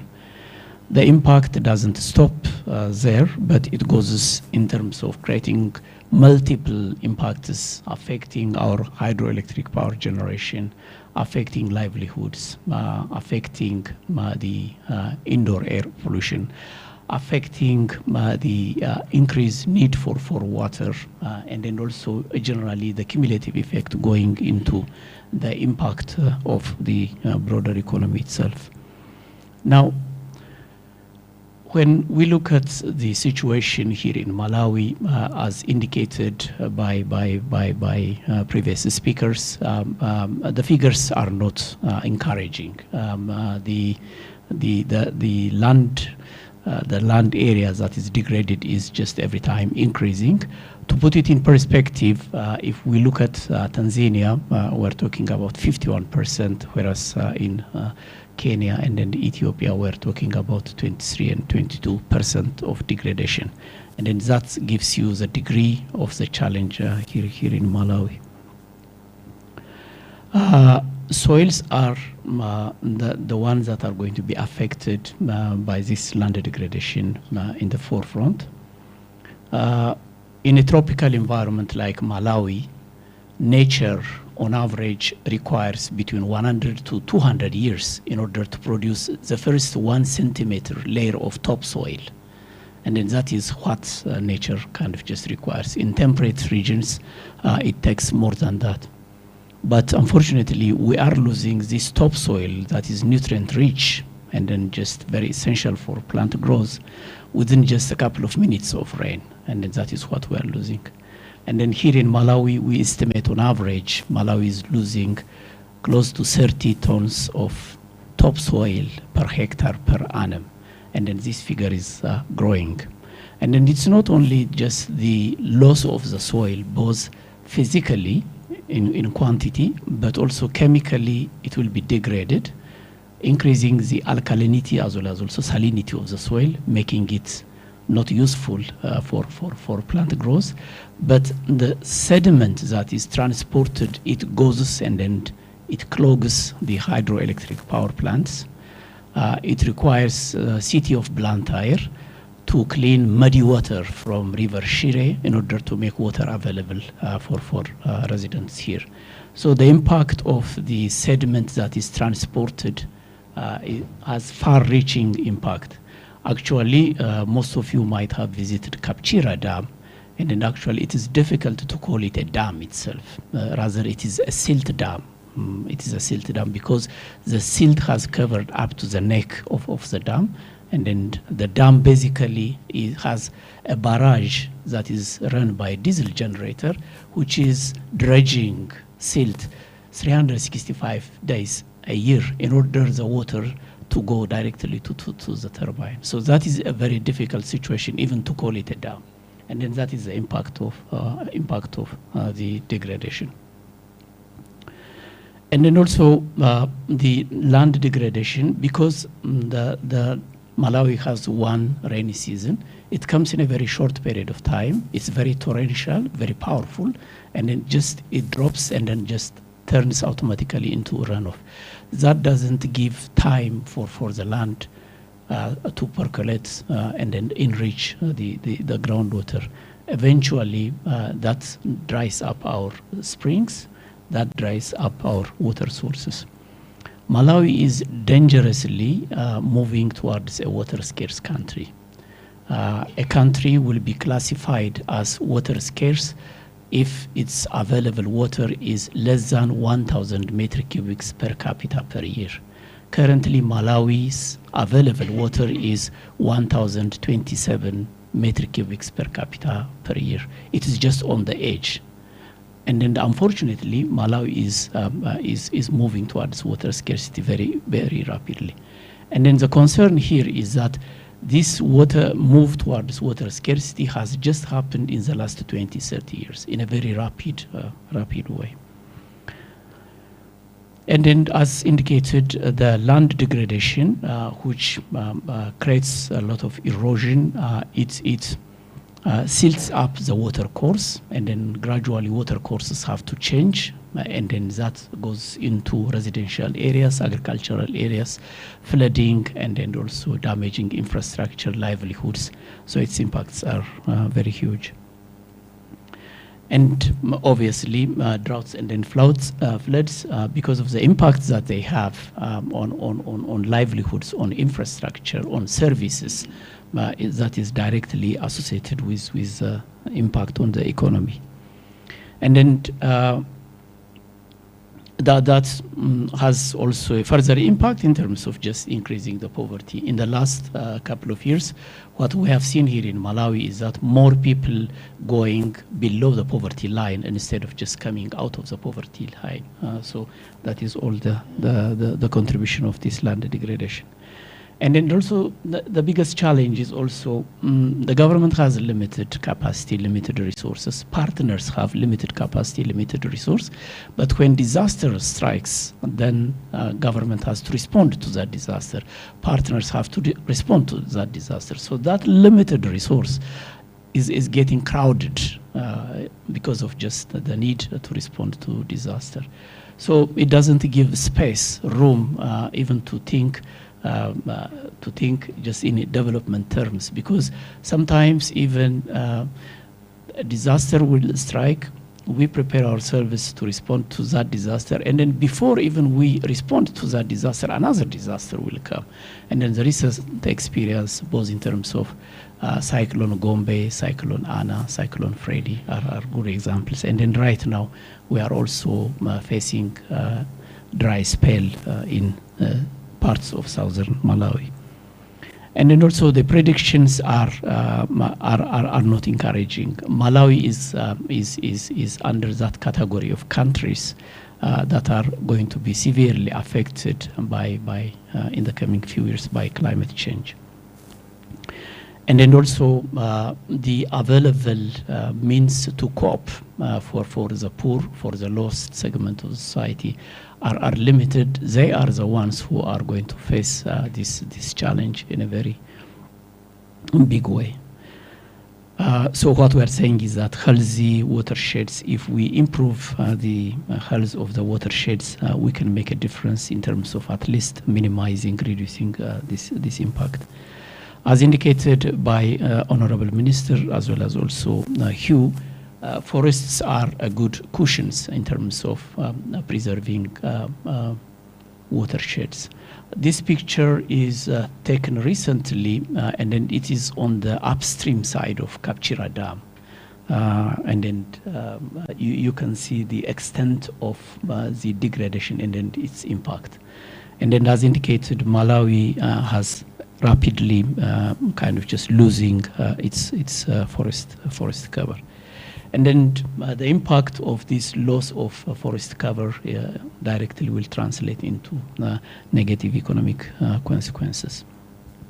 And then it's also a key factor in terms of affecting land degradation. As indicated, more proportion of the land in Malawi is kind of just degraded. And then this has an impact in terms of the agricultural development as well as also the overall economic growth. The available land, both in terms of quality and then quantity, is getting reducing. It impacts the productivity of the land, and then eventually that will translate into the agricultural part. Crop production is basically just under pressure because of the loss of nutrients as well as also the physical minimizing of the land that can be cultivated and then which is available for farmers. And then basically this is directly affecting farmers. Malawi's wells is generally, it's human capital as well as also natural resource capital. But the more we work on the natural resource capital, the more we diminish that natural resource capital, that automatically will translate in terms of minimizing Malawi's wells. So this has also direct relationship with Malawi's wells in general. Rehabilitation or degradation of watersheds is not new here in Malawi. It didn't come out of a blue. It was a gradual process. Some of the studies that we referenced indicate that watershed rehabilitation is good if it is done in the right way. It is not that much attractive. Because it requires longer period. If we invest $1 today in terms of rehabilitating watersheds, we will return more than 400% return, but that is in 30 years' time. So just we have to be ready for that kind of consistent approach. It's a bit challenging. And then at the same time, also achieving rehabilitation of watersheds, the environment, is not straightforward. It's a very complex process. It is not as easy to go to a poor farmer and then advise him not to cut trees. It doesn't work that way because that is only livelihood that we have. Yes, people are, communities are, poor farmers are cutting trees to produce charcoal, but going there and then saying that don't produce charcoal is not kind of just a solution. We have to think also to provide alternative means of livelihood so that they can be detached from that kind of just activity. Without providing alternative sources of fuel in the form of food, wood or charcoal, without providing the alternative means of livelihood for the farmers and then the users, it will be difficult in terms of achieving rehabilitation of degraded lands. And then largely these initiatives, these kind of interventions are much known to all of us. These are physical measures of soil and water conservation, river embankment rehabilitation, controlling of gully erosion, and then these are labor-intensive activities. And then unless we have alternative means of livelihoods, it's a big challenge.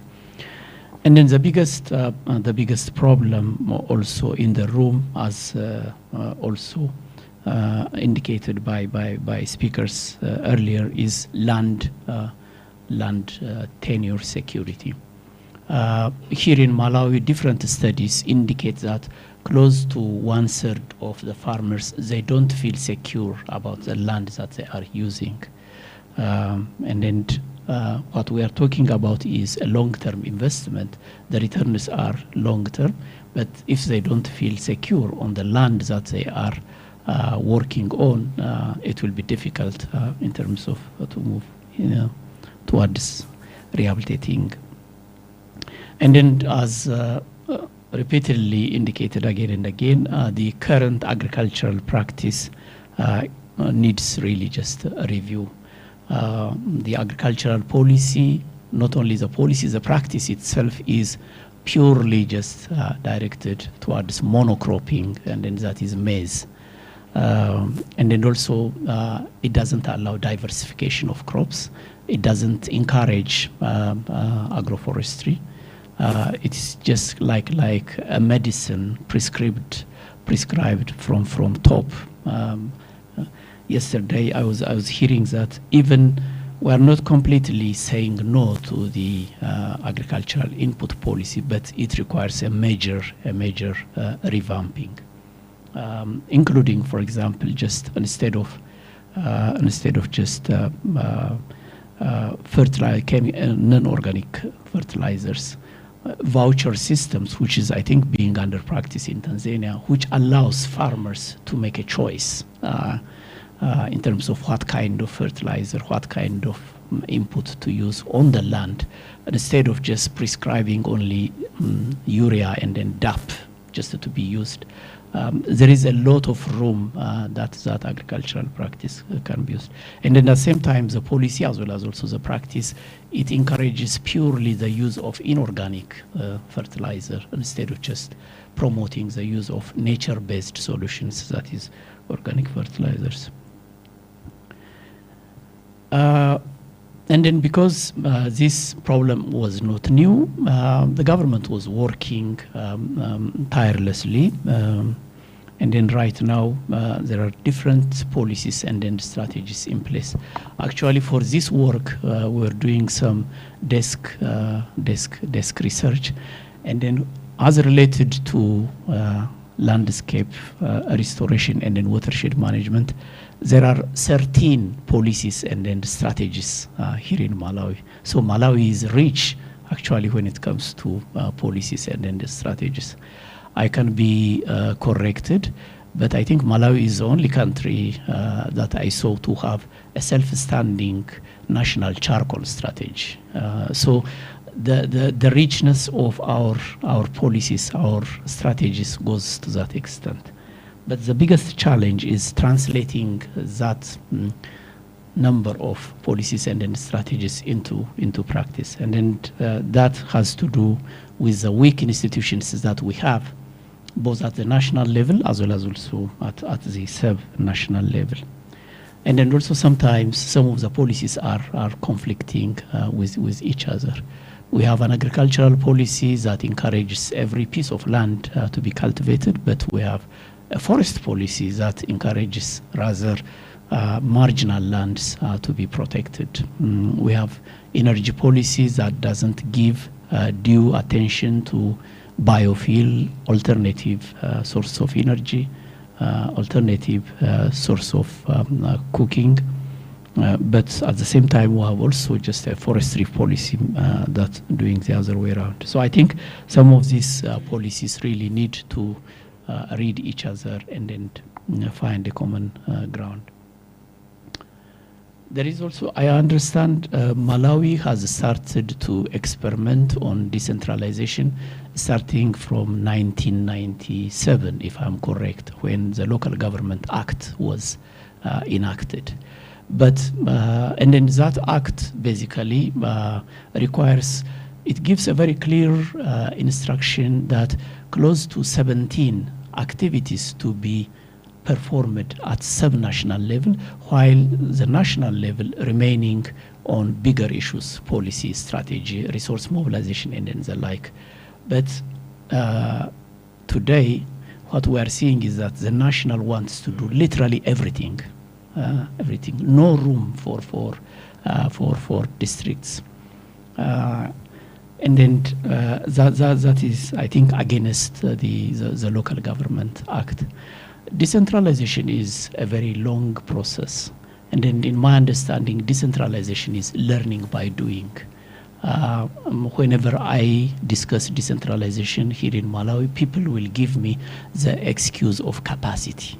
They will say, districts, they don't have the capacity. They don't have the capacity. When is that capacity going to be built? Unless we give them systems, procedures, simplified, and then also resource. Decentralization requires delegation of activities from the center to the subnational level. Decentralization requires devolution of decision-making from the center to the subnational level. And then decentralization requires deconcentration of activities, just to go to the, And then decentralization cannot succeed if we use the word capacity, because if we are saying that first we have to build the capacity and then decentralize, it doesn't work that way. We should allow districts and then subnational levels, even to the extent of making mistakes. And then that is how decentralization can work. It is just like you cannot avoid sleeping by being afraid of bad dreams. It goes to that extent. So it requires just a very concerted political commitment in terms of decentralization. Right now, a single-handed well or an irrigation system that is just 1 hectare of irrigation system, still that is being contracted out from Lilongwe. while in other countries that have advanced on decentralization, these are local responsibilities and local activities. So we need really just to take bold step if we want decentralization. Under just the small work that we are doing, what we are seeing is that more ownership and then more belongingness when you go at the district level than at the national level. And then that gives you just an indication. And then also, similarly, the more we decentralize, the more we go in terms of just building ownership and then empowerment to the lower levels. That is where we can see results.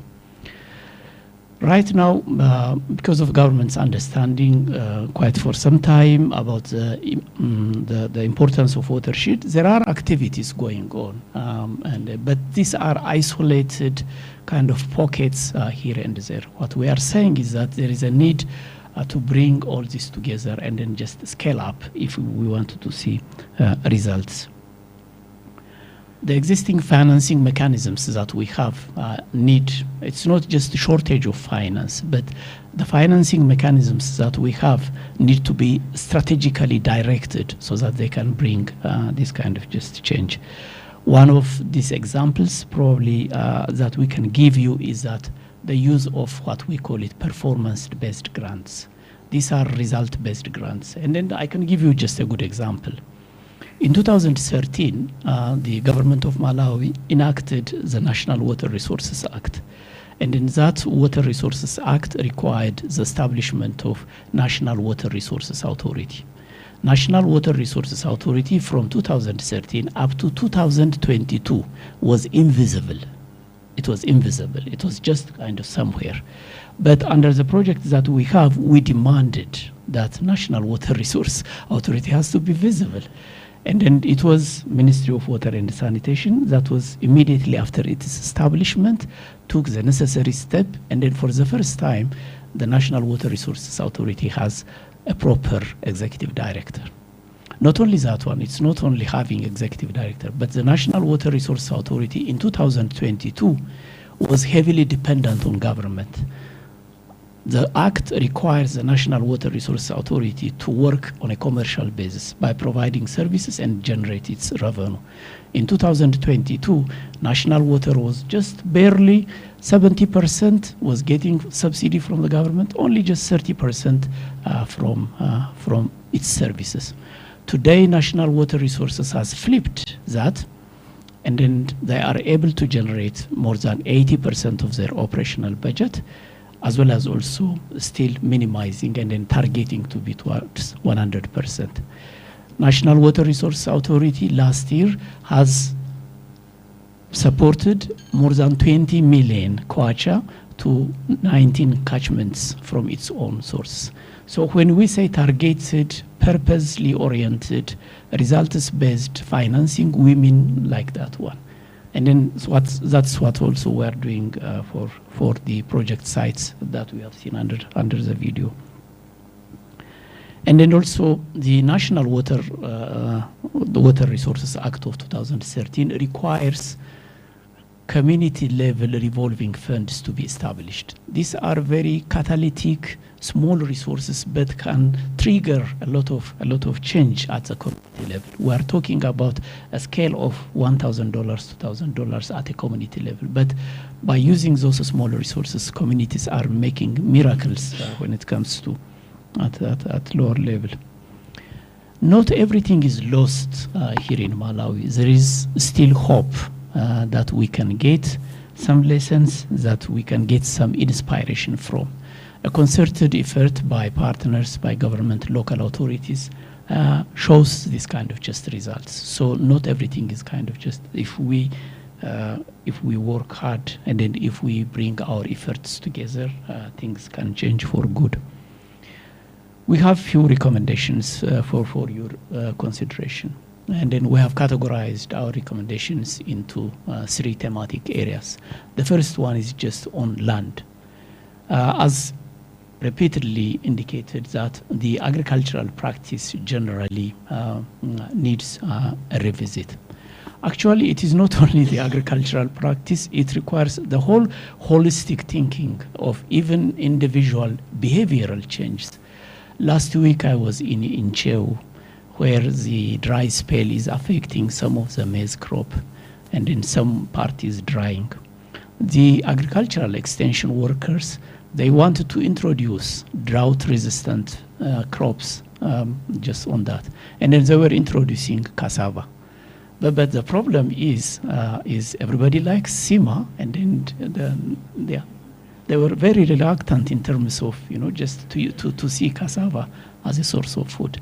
So it just requires a whole complete understanding of the challenges and then the drivers when it comes to that agricultural policy. So there is still sufficient room, a transitional move from non-organic fertilizer to organic fertilizer, a transitional move from monocropping to crop diversification, a transitional move also from current rain-fed agriculture towards irrigation. Malawi has more than 400,000 hectares of land that is suitable for irrigation. Out of that, it is just only 1/4 of that is developed. And then even out of that 100,000, half of it is by private individual land users, half of it is by big users.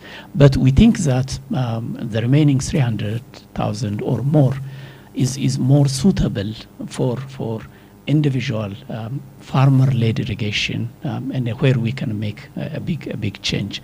Because big irrigation, it's attractive. We have 43,000 hectares under Shire Valley Transformation Project, but it requires big investment as well as also it takes more time. But just quick fix on the farmer-led irrigation at household level, we can make a bigger change. I think the strengthening of the land tenure system, that everybody agrees, and then it is doable. Actually, Malawi is going to operationalize for the first time a computer-based land management information system in the coming, I think, 2 days or 3 days.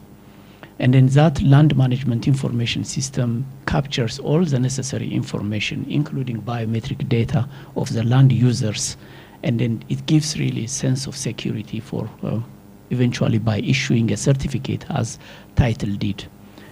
It started in Kapchira, and then in Zomba we have currently ready 15,000 parcels of land just to get a certificate. The process is very interesting. Department of Lands deploys surveyors and then registers, and then communities will point out to the land. That information will be translated into a community map, whereby communities will discuss in terms of pointing, that is my boundary, that is your boundary. And then obviously there will be differences, but that will be educated and then reconciled using traditional authorities as well as also local grievance mechanism. And then eventually that will translate into the land management information system feeding to the certificate. It is doable. We have teams on the ground. We have the experience. We have the expertise. We have now a capacitated land resources department. But what we are saying is that land resources, land tenure system, it should not end only just in Kapchira and in Zomba. It has to be scaled up just at the country level, and then that is how we can secure land tenure. And then also, as I have indicated, exploring results-based systems is also one way probably to address this issue. The silt that is kind of transported from upstream and then joining the Shire River Basin system, it affects the 4 hydroelectric power plants. It affects, as I indicated, the city of Blantyre. The city of Blantyre per annum, per day, has to spend a lot of money to clean the muddy water using a lot of chemicals. And then the hydroelectric power plants, every time they have to shut down to clean the turbines. And then there is a lot of tear and wear also on the plants. Our estimate is that on average, these downstream users of the water, they are losing more than $10 million per annum out of this efficiency loss. But a simple relation between the low the downstream users of the water as well as also the upstream users of the land can create a lot of advantage, a win-win situation. It is being practiced in Kenya. It is being practiced in South Africa. It is being practiced in Burundi. These are simple solutions, and then I think using this kind of innovative solutions can help us in terms of to rehabilitate the watersheds. With regard to forestry, the suggestions that we have is that there is a need, as I indicated, the sometimes conflicting policies and then the strategies. And then a point here is that to align the existing forestry strategy with the policy, as well as also the use of public resources in terms of to catalyze and then galvanize private sector investment. In the video, you might have seen that a private tree grower using growing trees in his private land, and then some of it also on public land. That is with a small injection of just public resource. And then we can make that kind of just difference. As well as also, I understand government has the Forest Management and Development Fund, but the current service charges that they are charging is not in line with what the market can produce. So I think aligning those service charges can generate more resources to this Forest Management Development Fund, and then that will be very helpful. Government cannot police every forest here in Malawi. That is futile kind of just exercise. Just arresting 2 vehicles here, arresting 2 people that are making charcoal, it doesn't make any kind of just difference. Rather, looking options for public-private partnership whereby a co-financing mechanism, a co-management mechanism can help a lot in terms of bringing changes at a scale. And then also, as indicated, the promotion of agroforestry. Finally, for the water sector, water resources is a very complex area that requires multi-sectoral, multidisciplinary, multi-agency kind of just approach. Under the Malawi Watersheds project, we are dealing with a total of 13 directorates. 13 different directorates: Department of Lands, Department of Irrigation, Department of Agricultural Extension, Department of Surveys, National Water Resources Authority, Department of Water Resources, 13 different departments. We don't have a national just clarity when it comes to water resources in terms of who is doing what, and then that creates just a lot of ambiguity. And then that is even by allocating operational resources for every department. Still, they get confused. Still, they want to do things by their own. Still, that thinking of what is in it for me kind of thinking. So there is a need really just to look at in depth the available institutional mandates, and then also do a functional review of the existing institutions to clarify in terms of who should do what and then when it comes to water resources. And then also the National Water Resources Authority has started, but I think this has to go up to scale in terms of regulating the water abstraction here in Malawi, so that the available water resources can go well in terms of with what we want to use. Thank you.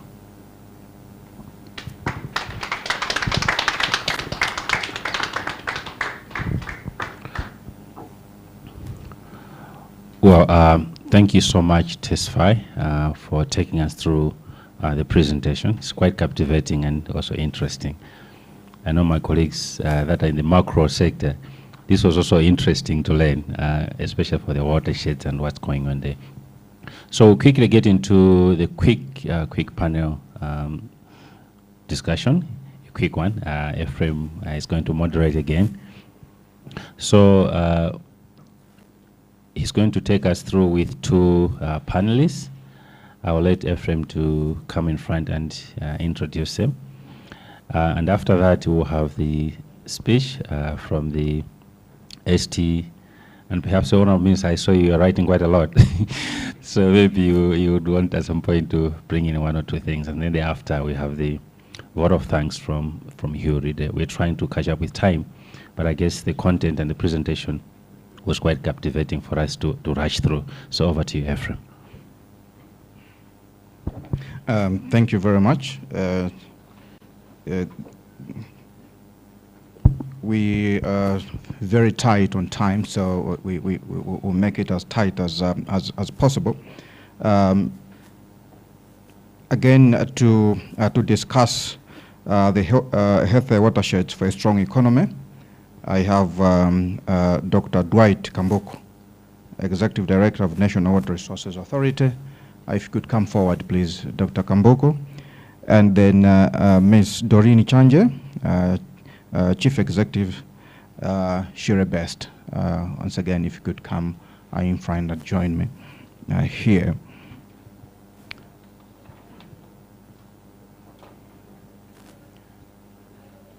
Yeah, please. Yeah, you sit there. This time I'll stand. Yes, yes. No, welcome to this panel discussion. Is there another? Okay.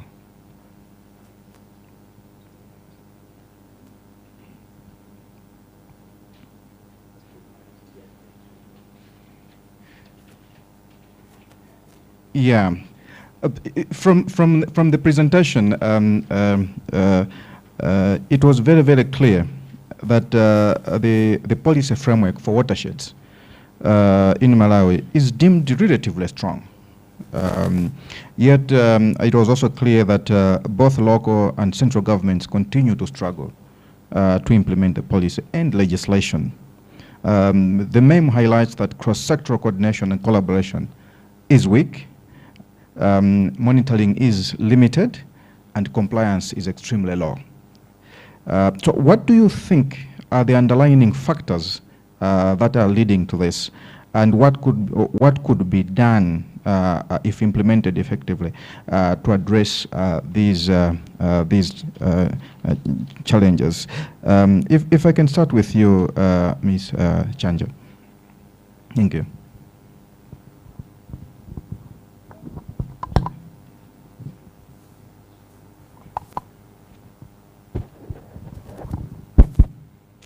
Yeah, thank you, Ephraim.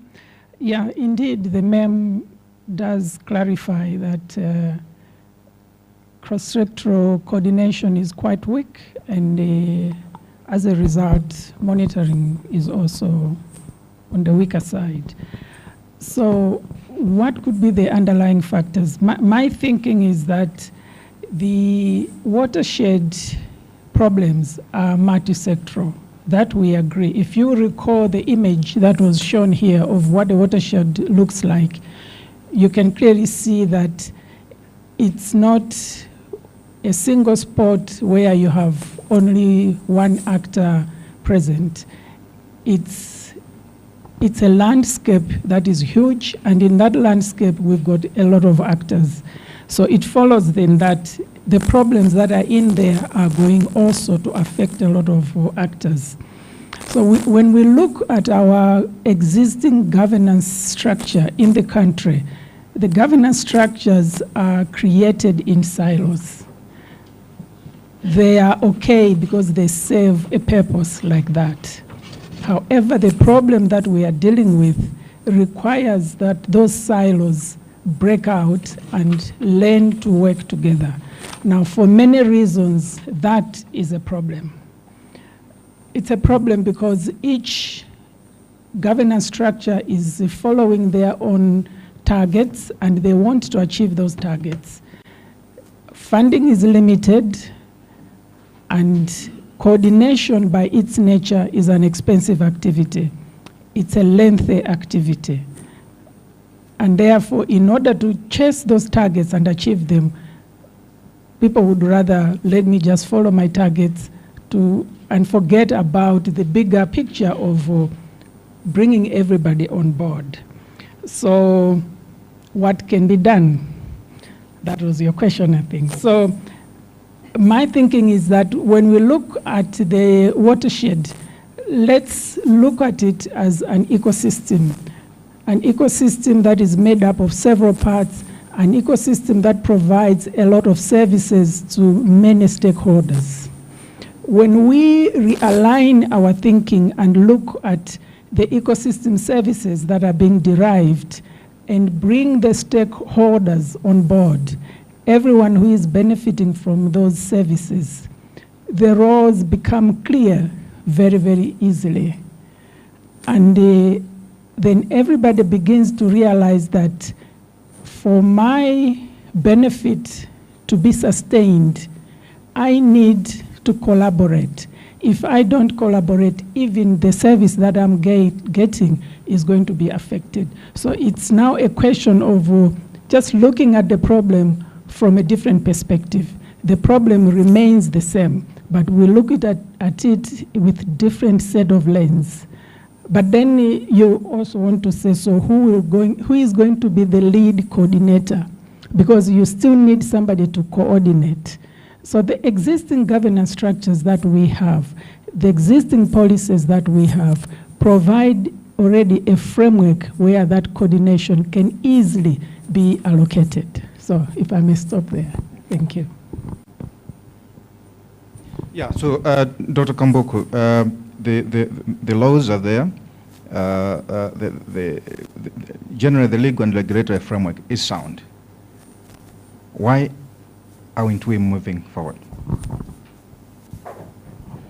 Thank you so much, Ephraim. You are right to say we have the legal frameworks, but I would also be quick to say, as she rightly mentioned, I think when we're developing these frameworks, it's as if we're developing them in silos. You do notice that there is need to harmonize even the policies, the legal instruments that are currently available. For example, we have the Forest Act. We also have the Water Resources Act of 2013. We have Irrigation Act, where you do see our colleagues in the Ministry of Agriculture are encouraging Dambo cultivation because the soils in the Dambo area are very fertile. But when you come to us in the National Water Resources Authority, we would say, no, if you disturb this layer of soil, this is where we're getting a lot of the silts that are affecting our impoundments, that are affecting our dams. So in as much as we have very strong legal frameworks, I would still insist that we do a harmonization of these legal instruments. Because if we do the harmonization, in there we'll be able now to say, now who coordinates all this? As it is, if you ask me from the Water Resources Act, we have sections that are dedicated to catchment management from 25 to 33.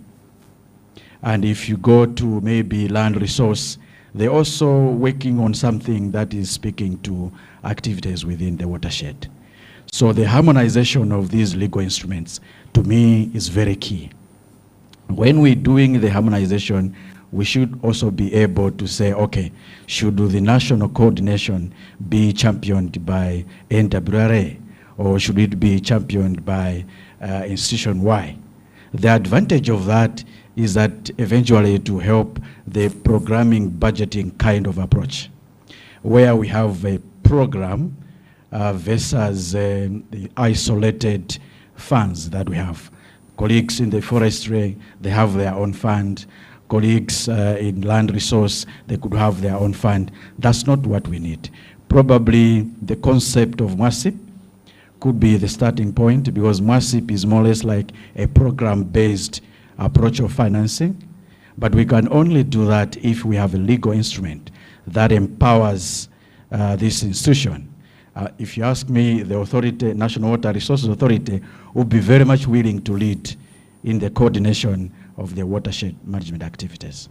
Let me stop there. Thank you very much.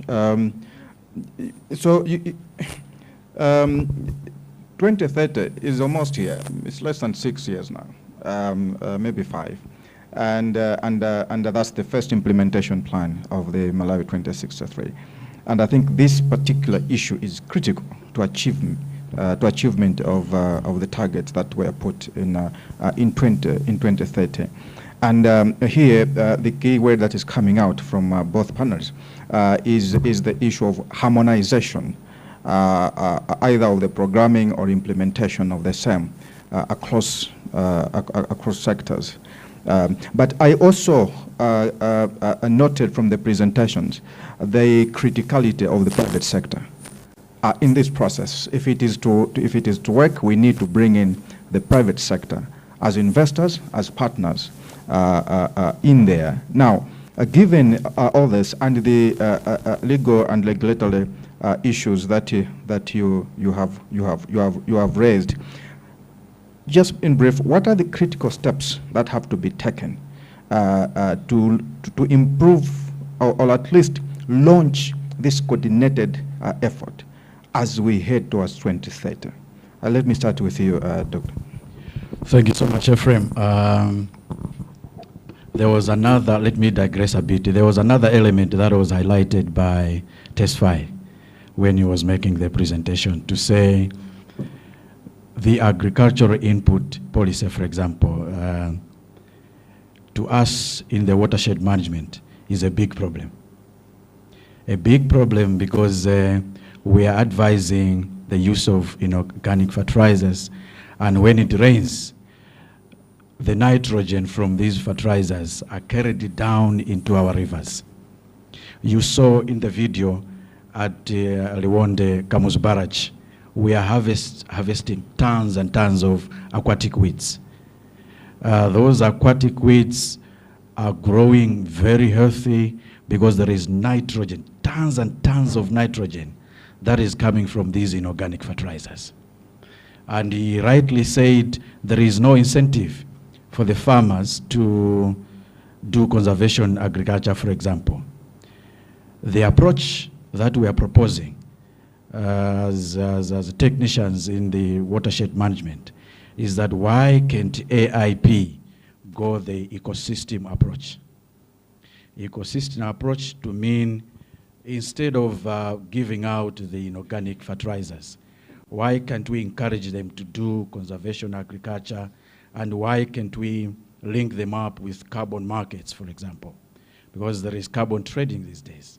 If community A has a 1 hectare of forest, why can't we link them up with Ministry of Natural Resources to access finances from the carbon markets? Instead of giving out the inorganic fertilizers that are eventually affecting the aquatic life. So that's one area that we needed to start from. At another appropriate platform, we should be able to lobby. I'm glad the minister is here. We should be able to lobby to tweak a bit the approach to AIP, for it to be ecosystems approach, where we're encouraging our farmers to do better, to conserve, instead of having the runoff and the topsoil carried down the rivers, they should be able to protect. And that also comes from the land tenure insecurity that we have in the country. Most of us would hire a piece of land for a year, for one hydrologic year, just to plant maize. What that means is that this is not our piece of land, and we can't invest long term. We go plant and go. So the ecosystems approach would help quite a lot, because within that we could have a component of bringing in security to the land tenure, whereby people would know this is my piece of land, I need to take care of it, and if they do that, they need also to be incentivized. So I wanted to digress a bit, because this is the right forum in my view. We have Director of Forestry here, and also colleagues from Land Resource. So I think let me stop there from that component to say we need to engage more, even the policy holders, to tweak even issues of broader, because we're talking about 160 billion. Imagine that being attached to the watersheds in a way that has never been seen before. Instead of getting these nitrogens, we'll be protecting the watersheds. Thank you. Yeah, thank you. Yes, please. Thank you. So I did a little arithmetic. on that magic figure of 160 billion that has been allocated to AIP. So in the MEM, we hear that a pilot project in the Lower Shire established that you need about $1,000 to convert 1 hectare per year to conserve it. A degraded hectare, about $1,000 is required. So 160 billion that is budgeted for AIP translates to about $94 million, and that translates to about 94,000 hectares per year. Now, the budget that has been allocated to forestry this year is $125,000 this year, and that translates to about 124 hectares. If all of it were to go into restoration, but we know that part of that is going to go into salaries and whatever. So you can already see that there is an opportunity already with AIP. We can still achieve the food security intentions, but we can also achieve the restoration intentions just by tweaking it a little bit. So I just wanted to add on to that. Thank you. Is there anything else? You spoke about private sector, yes, right? I talked about the private sector. Yeah, so private sector, as we know, is profit-oriented. So if we want private sector to get involved in a watershed restoration, there must be a profit incentive. So far, we have seen our private sector getting involved in watershed restoration activities. Right around this time of the year, they get involved in tree planting, and we have all witnessed I'm looking for a good word, a polite word. The fact that we have private sector and everybody else, we all get involved in planting trees, but we don't manage them. As a result, it becomes a cycle that is self-perpetuating that doesn't really have an impact, because private sector does it as a corporate social responsibility. So it's a photo shoot opportunity. It's a one-off. If there's a profit incentive attached to watershed restoration, and private sector sees that if we invest in 1,000 hectare of degraded forest land, for instance, maybe on a concessionary arrangement, just like we have seen with Majete, the transformation that has happened.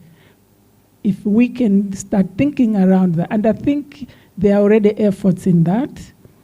I see there's a big sign around Chigumla Forest where Riply has got it. I think they're investing there.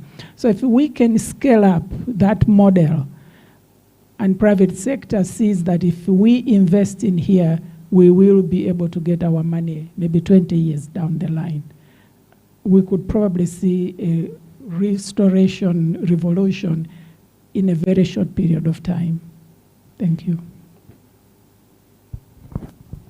I think if we go beyond the conclusion that has been made, I think we'll lose away the message, because I think the conclusion is very, very clear, and I think it provides a very clear way forward.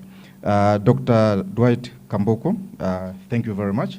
And Ms. Doreen Chanje, thank you very much for your thoughtful input into this process. And I hope that going forward, these will find their way into a broader discourse at national level. Thank you, and thank you for being panelists.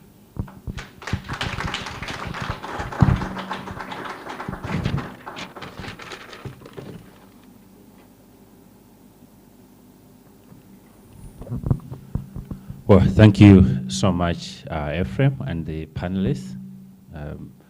I think we get straight into the speeches. So I know the ST in December 2022, he was a panelist when we were launching our Malawi Economic Monitor. So he has seen how his friends have been bringing out the messaging here, but now he's giving out a speech responding to what the the panelists had put across. So ST, let me invite you to come and deliver your speech. Thereafter, maybe the Honorable Minister or Hugh, you'll be able to be given an opportunity to also give a few remarks on the vote of thanks. So ST. Appreciate it.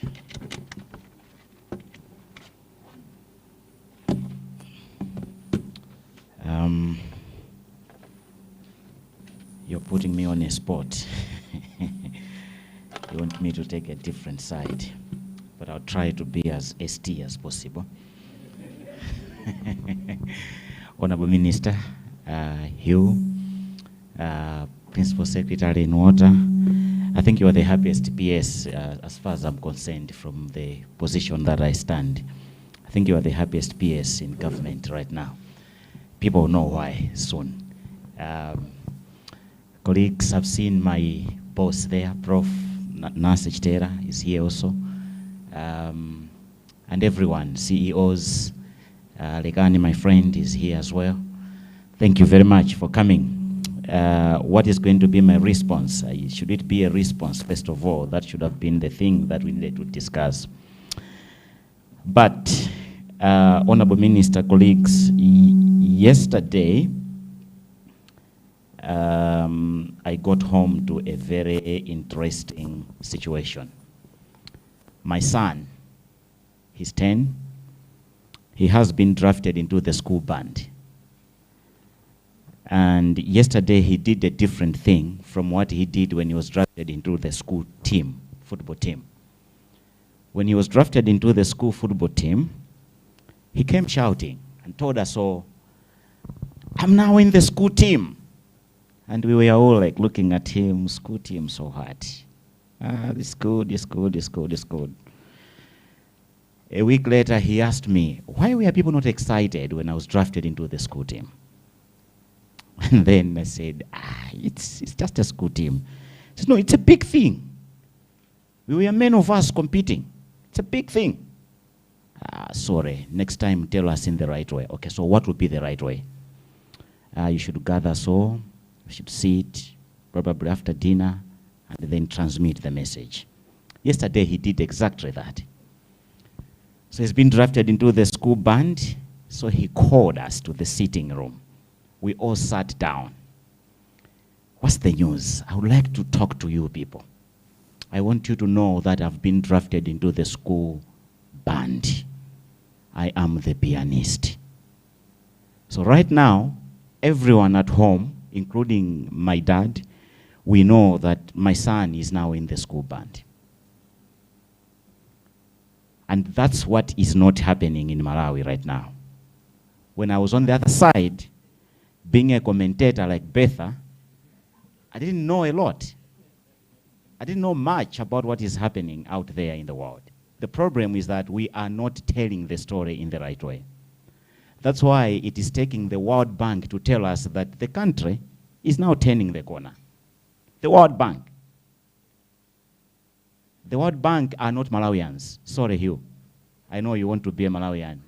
We'll give you a village in Salima. Dwight and I will discuss about that. But the truth is that they're not Malawians. But they're the ones who are coming to tell us the story about what is happening in Malawi. I think this is not good. Because there's a lot that is happening. I mean, I was trying to look at the presentation which Jacob, I'm not going to call you Jacob, as you want to be called. He made a presentation and I liked it. He made a lot of nice presentaries, especially for my office, of course. When he said that bold steps are now being undertaken in government, I think that is true. But how many are acknowledging that? It is very bold for you to produce a budget that says, through the ECF, the Extended Credit Facility, the Extended Credit Facility says your deficit should not go beyond 1.645 trillion. And we come in, we produce a budget whose deficit is 1.4 trillion. I think that's bold. It has not been noted by anyone apart from Betha only. She's president of Wegama. She noted that. Many Malawians have not seen that. What they have said is it's an overambitious budget. It cannot be implemented. But that's bold. Why are we doing that? It's because we are taking our part from the fiscal side to deal with inflation. Many times, and I'm sorry, Rekani, I'm sorry, Beth, I know where you sit. Many times they sit in the Monetary Policy Committee. We have ever sat in this room as a Monetary Policy Committee, and we've always said that money balances are rising there too much. Therefore, we must deal with that. What do we do? Let's increase the policy rate. You increase the policy rate, the following month, National Statistical Office comes and says, inflation is going up. But I thought we were going to deal with inflation. So we realized through that no, inflation in Malawi is of course a monetary thing, as monetarists will always say, but largely it is an industrial policy thing. It is a production thing. Let's produce food, because it is actually the food inflation part which is giving us the problem. So then I come to my colleague there from trade, who said that maybe there's a problem to do with the aspect of the food production. And well, I'm here to tell you that we are expecting 40,000 metric tons from 8,000 hectares, which have been planted under contract farming, funded by the government of Malawi. And that's mega farming. It's happening in Malawi. But because what my son did has not been done by the government of Malawi, we don't know we are here. That mega farming through contract farming is happening. And the National Food Reserve Agency is standing ready to buy that maize. And the money is ready. Supplied by who? Government of Malawi. But people, we don't know about that. I'm so disturbed. Those are things that we should know. Because that 40,000 metric tons, it will require just another about 30,000 metric tons for the strategic grain reserves to be ready if there's going to be another problem, which we already know it's coming, but then we are also ready. Because in this budget, what we have done is to provide 497 billion kwacha to the Ministry of Agriculture. For what? Part of that, about 100 billion, is going to be used for winter cropping. In that winter cropping, we are looking at irrigation and AIP. There must be organic, that in organic fertilizer, as we are dealing about the organic fertilizer aspect. What have we done for the organic fertilizer? This budget has realized that that child that we wanted so much is back, MDCHL, the Malawi Development Corporation Holdings Limited. It's here. In it, there are two companies. Again, we don't know. I should ask my son to tell us about this tactic, that all of us must know what is happening in government. Because through that MDCHL, there is a mining company which is going to deal with all aspects of PPPs to deal with mining. And then there's a fertilizer manufacturing company focusing on organic fertilizer. What do we want to do? We want to make sure that each region has got an organic fertilizer manufacturing company. I think that's bold. I think that's very, very bold in my view. And we have not stopped there. Why PSG Mlambe should be happy here is because his budget has been increased by 56%. 56%. It's hovering somewhere around 200 billion, just the development part.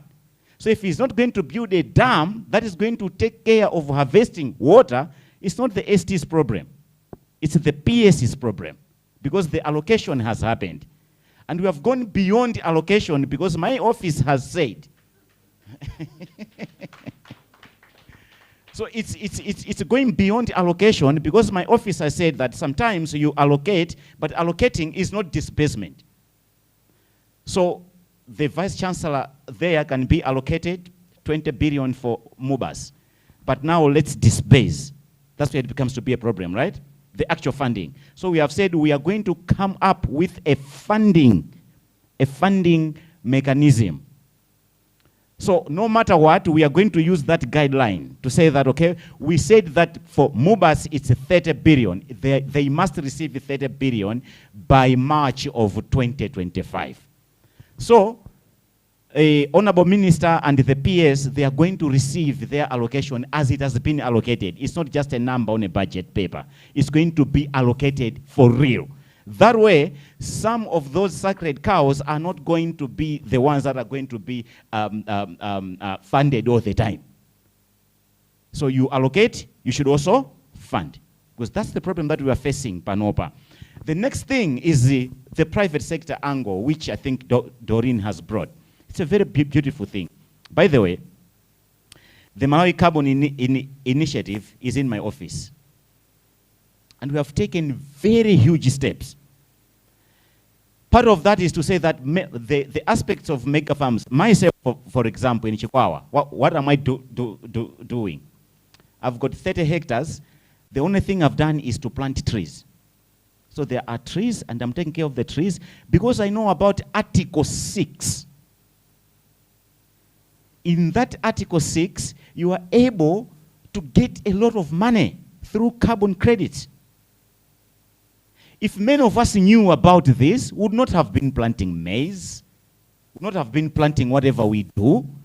This is free and easy money. Very, very free and easy money. And it's a lot. It's in US dollars, by the way. So it's foreign exchange.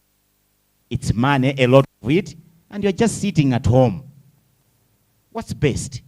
But because the aspects which my son used yesterday, we're not using them as Malawians. People don't know that they can be entrepreneurs sitting at home while conserving also our watersheds. But we don't know about that. But what we have done is to make an allocation to the Malawi Carbon Initiative aspect. We have made an allocation in the budget because we know that when you allocate some funds to them, then they can begin to work. That means that these aspects of watersheds, they should be things of the past, really, pretty much. I'm not discussing macroeconomics, Max. Maybe you would want me to be discussing macroeconomics. But one aspect that I think, as I'm closing, I should really mention here is to state that indeed, the statement that has been made here is very important. Whenever you are funding disasters, there is actually, and it's painful, it means that you are taking resources away from where they would have been more productive. There's that crowding out effect. I think we are able to move away from that. We should not be funding when the disasters are occurring. We should be funding, really, thanks to the World Bank. We have received that money, and it's working. Last week, people were at Mponera. We are employing everyone. We want that project to run, the Climate Resilient Project, and it's quite some good money. But what we really want to see happening is that many of your friends should come. Because as you have seen, as Doreen was saying, I think, was it Doreen? She was complaining that there's only $125,000 which has been funded through the budget. By the way, I'm going to correct that. You can do the mathematics because it's a 5.5 billion MK going towards climate change from our own sources, Malawians. Now, if we are going to include that which is coming from you, it's quite some money, trust me. So you should be talking about hundreds of millions of US dollars, not just thousands of US dollars. So please start being happy. Start being happy. We are thankful to private sector as well. Lekani, what you're trying to do in the Lower Shire, we are very happy about that. Don't abort the project, the solar farm. Don't abort it. We want more of that. We are very, very grateful to financiers, especially. You know, we are now having banks in Malawi who are understanding the importance of financing climate-related issues. Banks, they are coming in to do that. Insurance companies coming up with the products that should help us in that area. I think these are innovations which are lacking one thing, Ephraim, they are lacking your work for people to know about them. For once, let's stop talking about politics. Start to ask some of us a lot of questions. Me, Dwight, we know too much. Ask us a lot of questions. You report to the extent that Malawians are now beginning to understand that this economy is taking a corner, a proper corner. And trust me, I know it, I've seen it, because I'm now on the other side. This economy is taking a corner. Thank you very much.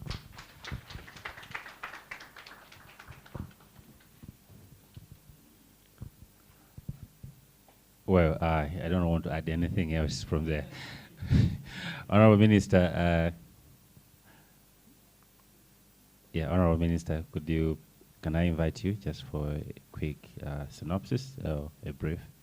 Then you hand it over to Hugh to give us a vote of thanks and wrap up the session. Honorable Minister, please.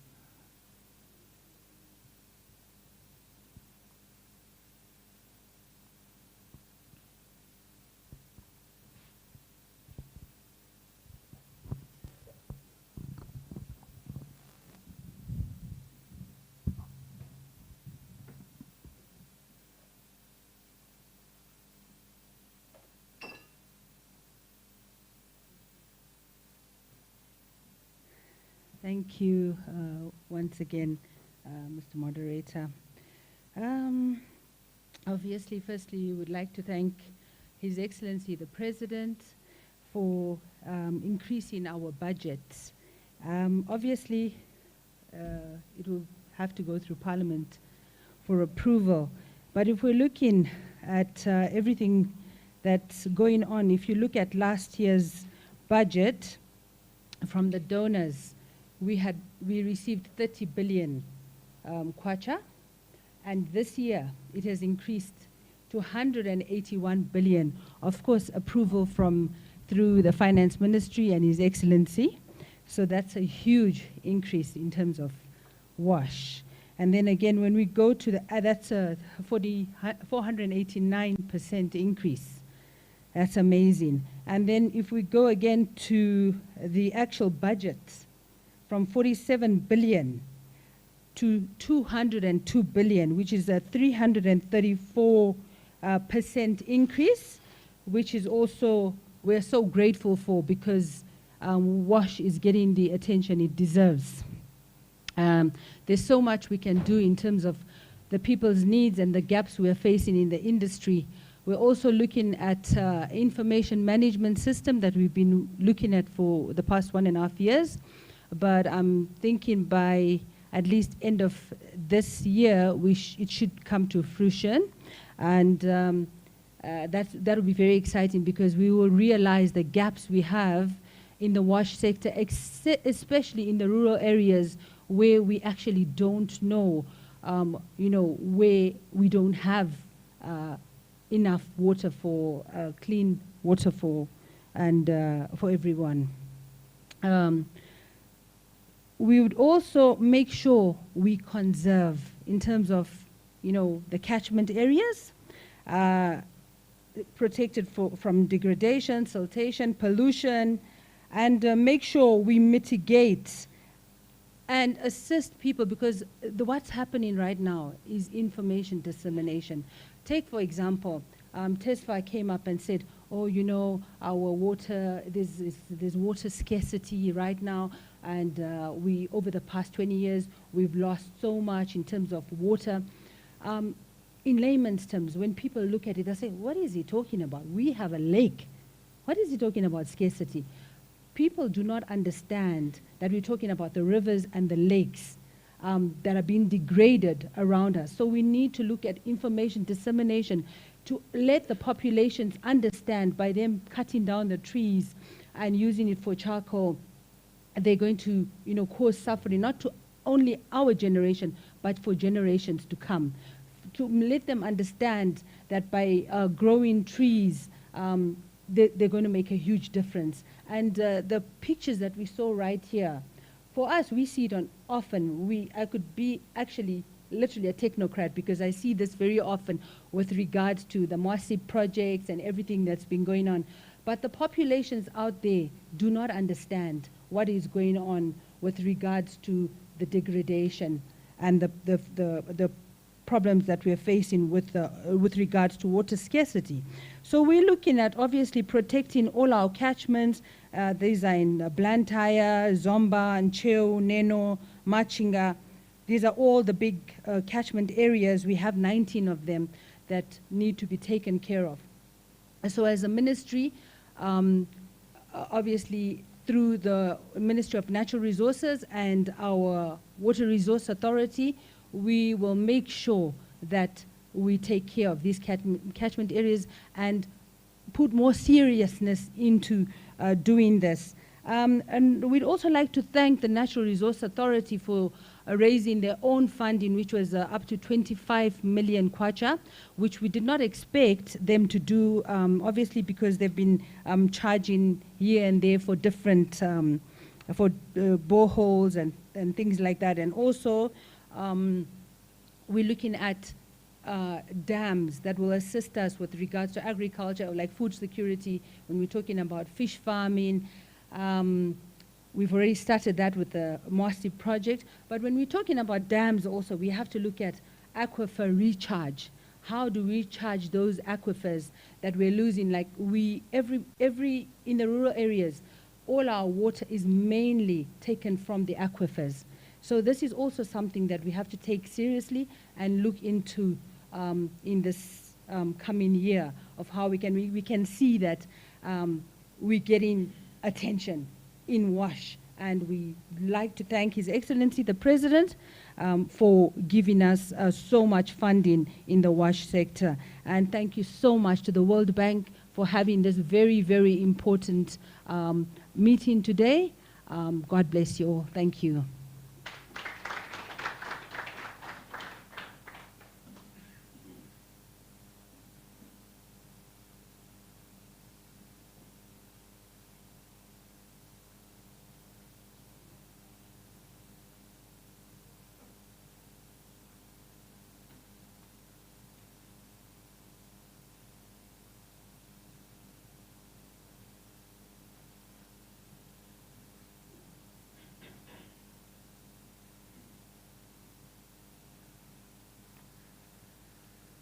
Thank you very much, Honourable Minister, for agreeing to come back to the stage and addressing us once again and rounding off our discussion very neatly and ending us also on a very strongly positive note, that there is indeed investment happening in our budget and in the right areas. So thank you, Honourable Minister. It's my job to close off our discussion. We're only an hour over time. And I think that's an hour very well spent. And my first thanks is to everybody here. And I believe also, I don't know how many, but I think we're being followed online to get the message out as to by many, many. And thank you for spending this time. It really brings us in the World Bank team in Malawi a lot of energy to know that we can have these discussions, as I said at the beginning, openly, candidly, honestly, with different perspectives in Malawi. It's really not something we take for granted. Let me thank you, Honourable Abid Amir, our guest of honor today, for your engagement in today's discussion and your leadership in government on an issue that is really so fundamental to health, livelihoods, and the wider economy, and for leading today's discussion. Thank you also to our distinguished panelists, Dr. Bertha Chikadze, Mrs. Daisy Kambalame, Dr. Dwight Kambuku, and Ms. Doreen Chanje. I think without going over all of the issues, two things I picked out. One is the need in the coming months and years to align our politics with our economics. Not something that is easy, but actually if you think about it, there are a few areas which we've touched on today where one can easily see a good alignment of politics and economics in order to put the national interest ahead of the political or electoral interest. That is important. Second point I picked out was that actually with a few tweaks, relatively small, one could make a huge difference in relatively short order, I think were your words. And in particular, the focus on AIP, which as ST also pointed out, is already shifting towards the organic side, the ecosystems pathway. This is something Tesfaye also raised in his presentation. I can see a strong alignment in this room. Can we make it happen? This would be wonderful. And it's great to hear the clarity, the precision, the focus of that thought coming out of this discussion today. Thank you, ST. You've jumped from your budget session to be with us here in Blantyre today. I'm so grateful to you, and I think you've set a very important tone that we need to communicate more. We need to get the message out, what is happening, so that we can have these kinds of discussions. Thank you also for the commitment that you've highlighted to the government's, to the ECF itself, and to the reduction of the deficit over time, which, as you rightly point out, is there in the budget. And we look forward so much to engaging with you and your team in the Treasury in the coming months ahead. Thank you to my team, Jakob, Yalenga, Hyan in particular, on the macro section, and Tesfai and your team to pull such a lot of information and ideas together, and for the excellent presentations today. And I think with that, I haven't thanked our moderator. Sorry, Ephraim Montali, I think you've done, again, a wonderful job. Please come again. We have so many distinguished people in this audience who I won't try to mention, from all walks of life. And I hope next time that you will also take a role in our panel. But once again, thank you to you most of all for lending us your ears. And I hope you will be part of the conversation going forward. With that, have a very good day, and thank you again.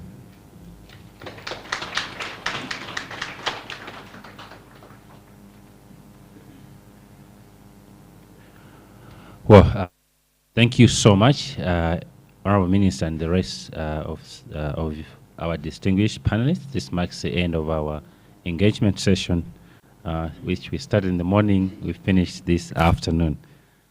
Just quick 3 announcements. One is that we have lunch, so please don't leave without if you grab some.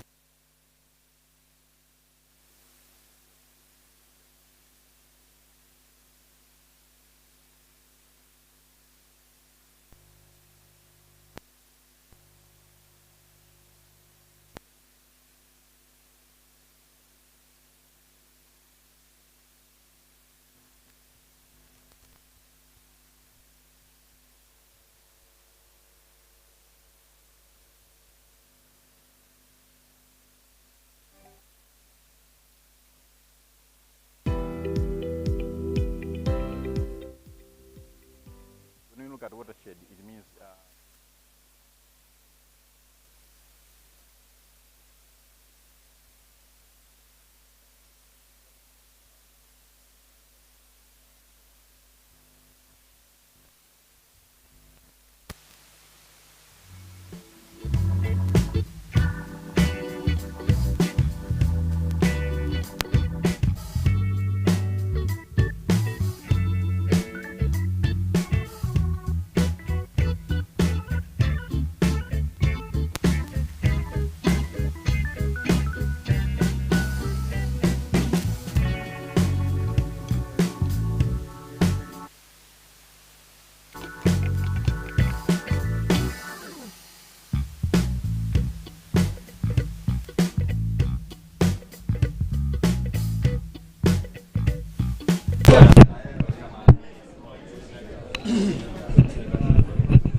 There you have it. That is the end and, of course, the launch of the 18th edition of the Malawi Economic Monitor that has just been launched by the World Bank, which was titled Turning the Corner, Healthy Watersheds for a Strong Economy, launched here in Blantyre by the World Bank.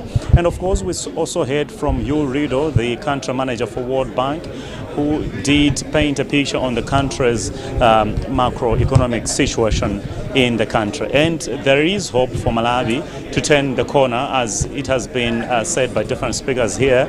One thing that is clear is that the 2024-2025 budget is giving hope that the country's economy might recover. However, the country needs to take decisive and bold steps towards that recovery. We are talking about the AIP, which has also to focus on climate sustainable or suitable initiatives or strategies that is going to save the degrading soil and, of course, the running water that is degrading the soil in the country.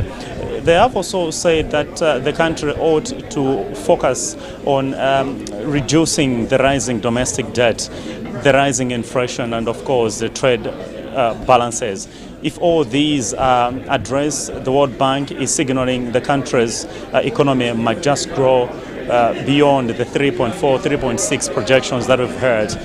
I have to say goodbye for now, having listened to all the speakers, and of course from government, the Minister of Water, Abidamia, and the Secretary of Treasury, Bechani Cheleni. From me, Alex Banda, and the rest of the team here, I have to say goodbye. Until next time.